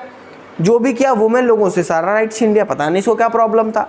तो ये तो भैया आपकी नेपोलियन का कहानी था कि कैसे आगे नेपोलियन जो है फ्रांस का कमान संभाल लेते हैं। अब उसके बाद जो है कि ये बेसिक से आपका पूरा फ्रेंच रेवोल्यूशन की कहानी हम लोग देखते आए हैं कि कैसे करके लुई 16 चाचा को भगाया गया, मोनार्किज्म से एक तरीके से रिपब्लिक गवर्नमेंट में शिफ्ट की गई सारी चीज़ें, जो कि हम पूरे फ्रांस में क्लास 9th में आपका फ्रेंच रेवोल्यूशन में देखें। अब कुछ छोटे छोटे चीज़ें हैं जो फटाफट से हम देख लेते हैं कि भैया वुमेन का क्या रोल था पूरे फ्रांस के रेवोल्यूशन में। अरे यार बहुत ही इंपॉर्टेंट रोल था। अभी बताओ, आदमी लड़ने गया है, आदमी को रोटी कौन बना के देगा? घर में बैठ के काम है, लिवलीहुड है। तो मतलब ये लोग भरे लड़ने नहीं गई, भरे कुछ रेवोल्यूशन दंगा उंगा नहीं करने गई, लेकिन पूरा का पूरा बैक सपोर्ट आदमी को तो औरत ही कर रही थी। तो इनका तो बहुत ही अहम रोल था भैया। इनके पास ना एजुकेशन का राइट, ना इक्वालिटी का राइट, ना फ्रीडम का राइट, कुछ नहीं है इनके पास। इनको बस घर गृहस्थी संभालना था और इनकी सैलरी भी बहुत कम थी एज कम्पेयर्ड टू आदमी लोगों के। भैया इनकी सैलरी बहुत ज़्यादा कम थी। ये लोग भी अपना एक पॉलिटिकल क्लब बनाए। याद है जब नेशनल असेंबली बन गई थी तो उसके बाद जैसे जैसे रिपब्लिक बढ़ता जा रहा था तो लोग अपनी पॉलिटिकल पार्टी बनाते थे, जैसे पॉलिटिकल क्लब बनाते थे। तो उसी समय जैकबिन क्लब भी बना। तो वैसे ही वुमेन लोगों का भी एक क्लब बना था जिसका नाम था society of revolutionary and women Republican. Government बनी थी, बहुत सारे चेंजेस वुमेन के लिए लाई थी कि आप एजुकेशन अफोर्ड कर सकती हैं, आप अपने मन से शादी कर सकती हैं, आप अपने मन से डिवोर्स कर सकती हैं। तमाम तरीके की जो राइट है वो इनको वुमेन लोगों को अपलिफ्ट करने के लिए। देखो बेसिकली जो गवर्नमेंट आई थी उनका सिंपल सा ये फंडा था कि लोग जो पिछड़ गए हैं उनको ऊपर लाया जाए, इक्वालिटी लाया जाए। तो वुमेन लोग भी तो बहुत पीछे थी, तो इनको भी इक्वल करने के लिए एजुकेशन से लेके तमाम तरीके की फैसिलिटी दी गई। लेकिन भैया ये रोबर्सपियर, मैक्सिमिलियन रोबर्सपियर, ये जैकबिन क्लब वाला और नेपोलियन को पता नहीं क्या दिक्कत था। जब सत्ता उन सबके हाथ में गई, सारा अधिकार छीन लिए वुमेन से। तो कुछ इस तरीके का वुमेन का जो हाल था वो आपके फ्रांस में चल रहा था। अब अगला जो सिस्टम आ जाता है एबॉलिशन ऑफ स्लेवरी। अब देखो स्लेवरी का सिंपल सा मतलब अगर हम आपको बता दें तो इसका सिंपल सा मतलब है भैया मजदूरी, गुलामी, बधुआ मजदूरी। सुने हो ना, पहले बधुआ मजदूरी चलती थी। तो ये एक जो स्लेवरी है ये पहले चलता था राजा लोगों के यहाँ। लोग आते थे, सालों साल काम करते थे, बोलते थे गुलामी। अब देखो जैसे बाहुबली में जो कटप्पा था, वो कटप्पा माहिष्मती का क्या था, गुलाम नहीं तो था। तो वही गुलामी जो थी वो पहले राजा लोग अपना गुलाम रखते थे। वो गुलाम के पूरे पीढ़ी, उसका खानदान, गुलाम के बेटा, बेटा का बेटा, बेटा का बेटा, सब राजा के लिए समर्पित हुआ करते थे। तो वही सिस्टम यहाँ भी चल रहा था भैया पहले मोनार्किज्म में, है ना। एक ट्रायंगुलर स्लेव ट्रेड चलता था। क्या चलता था? एक ट्रायंगुलर स्लेव ट्रेड चलता था। यूरोप से अमेरिका, अमेरिका से अफ्रीका, अफ्रीका से यूरोप, यूरोप से अमेरिका। मतलब ये तीनों जगह पे इन लोगों का भैया धंधा होता था कि गुलाम कौन खरीदेगा, क्या होगा, कैसे होगा। अब चूंकि इन लोगों को खेती करना था, यूरोप वालों को तो अपना इधर उधर तो भाई मजदूर चाहिए ही। तो उस समय ये लोग भैया खरीद लेते थे, गुलाम अपना खरीदते थे, है ना। कि नहीं कहते हो कि भाई तू ये काम करके दिखा, मैं गुलामी करवा दूंगा तेरी, मैं गुलामी लिखवा दूंगा। तो वही चीज़ है कि भैया आप जिंदगी भर उसके साथ रहते हो। तो एबॉलिशन ऑफ स्लेवरी मतलब भैया बधुआ मजदूरी किस तरीके से हटी आई। तो देखो मोनार्किज्म में तो ये जाहिर सी बात है, राजा लोग के समय तो ये रहेगी ही, है ना। राजा लोग तो बढ़िया एक नंबर के नवाब इंसान थे, इनके समय तो जो है सारा चीज़ रहने ही वाला है। तो राजा लोग के समय ये पूरा चीज़ चल रहा था, ठीक है। उसके बाद नेशनल असेंबली बनी। तो क्या भैया नेशनल असेंबली क्यों नहीं हटा दी? क्योंकि देखो नेशनल असेंबली जो थी ना वो मिडिल क्लास थी, बेसिकली वो मिडिल क्लास वाले आए थे, एकदम लोअर सेक्शन तो थी नहीं। उनके पास भी हल्का हल्का पैसा था तो उनके पास भी ज़मीन जायदाद होगा, उनको भी बधुआ मजदूर चाहिए था। तो नेशनल असेंबली ने भी इस पर कोई रोल नहीं निभाया।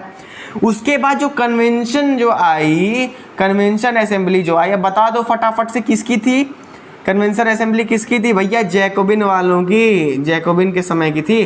तो ये लोग तो एकदम लोअर सेक्शन से थे, एकदम बैकवर्ड सेक्शन थे। तो ये दर्द समझ सकते थे मजदूरी वाला। तो इन्होंने एबॉलिश कर दिया कि भैया ऐसा कुछ सिस्टम नहीं होगा। लेकिन फिर नेपोलियन भाई साहब आते हैं, फिर इसको चालू कर देते। तो ऐसे ये सब चालू बंद होते रहे और फाइनली 1848 में जाकर के ये जो बंधुआ मजदूरी वाला, गुलामी वाला पूरा सिस्टम है वो ख़त्म होता है। अब जैसे ये गुलामी है वैसे ही एक उस समय चलता था सेंसरशिप।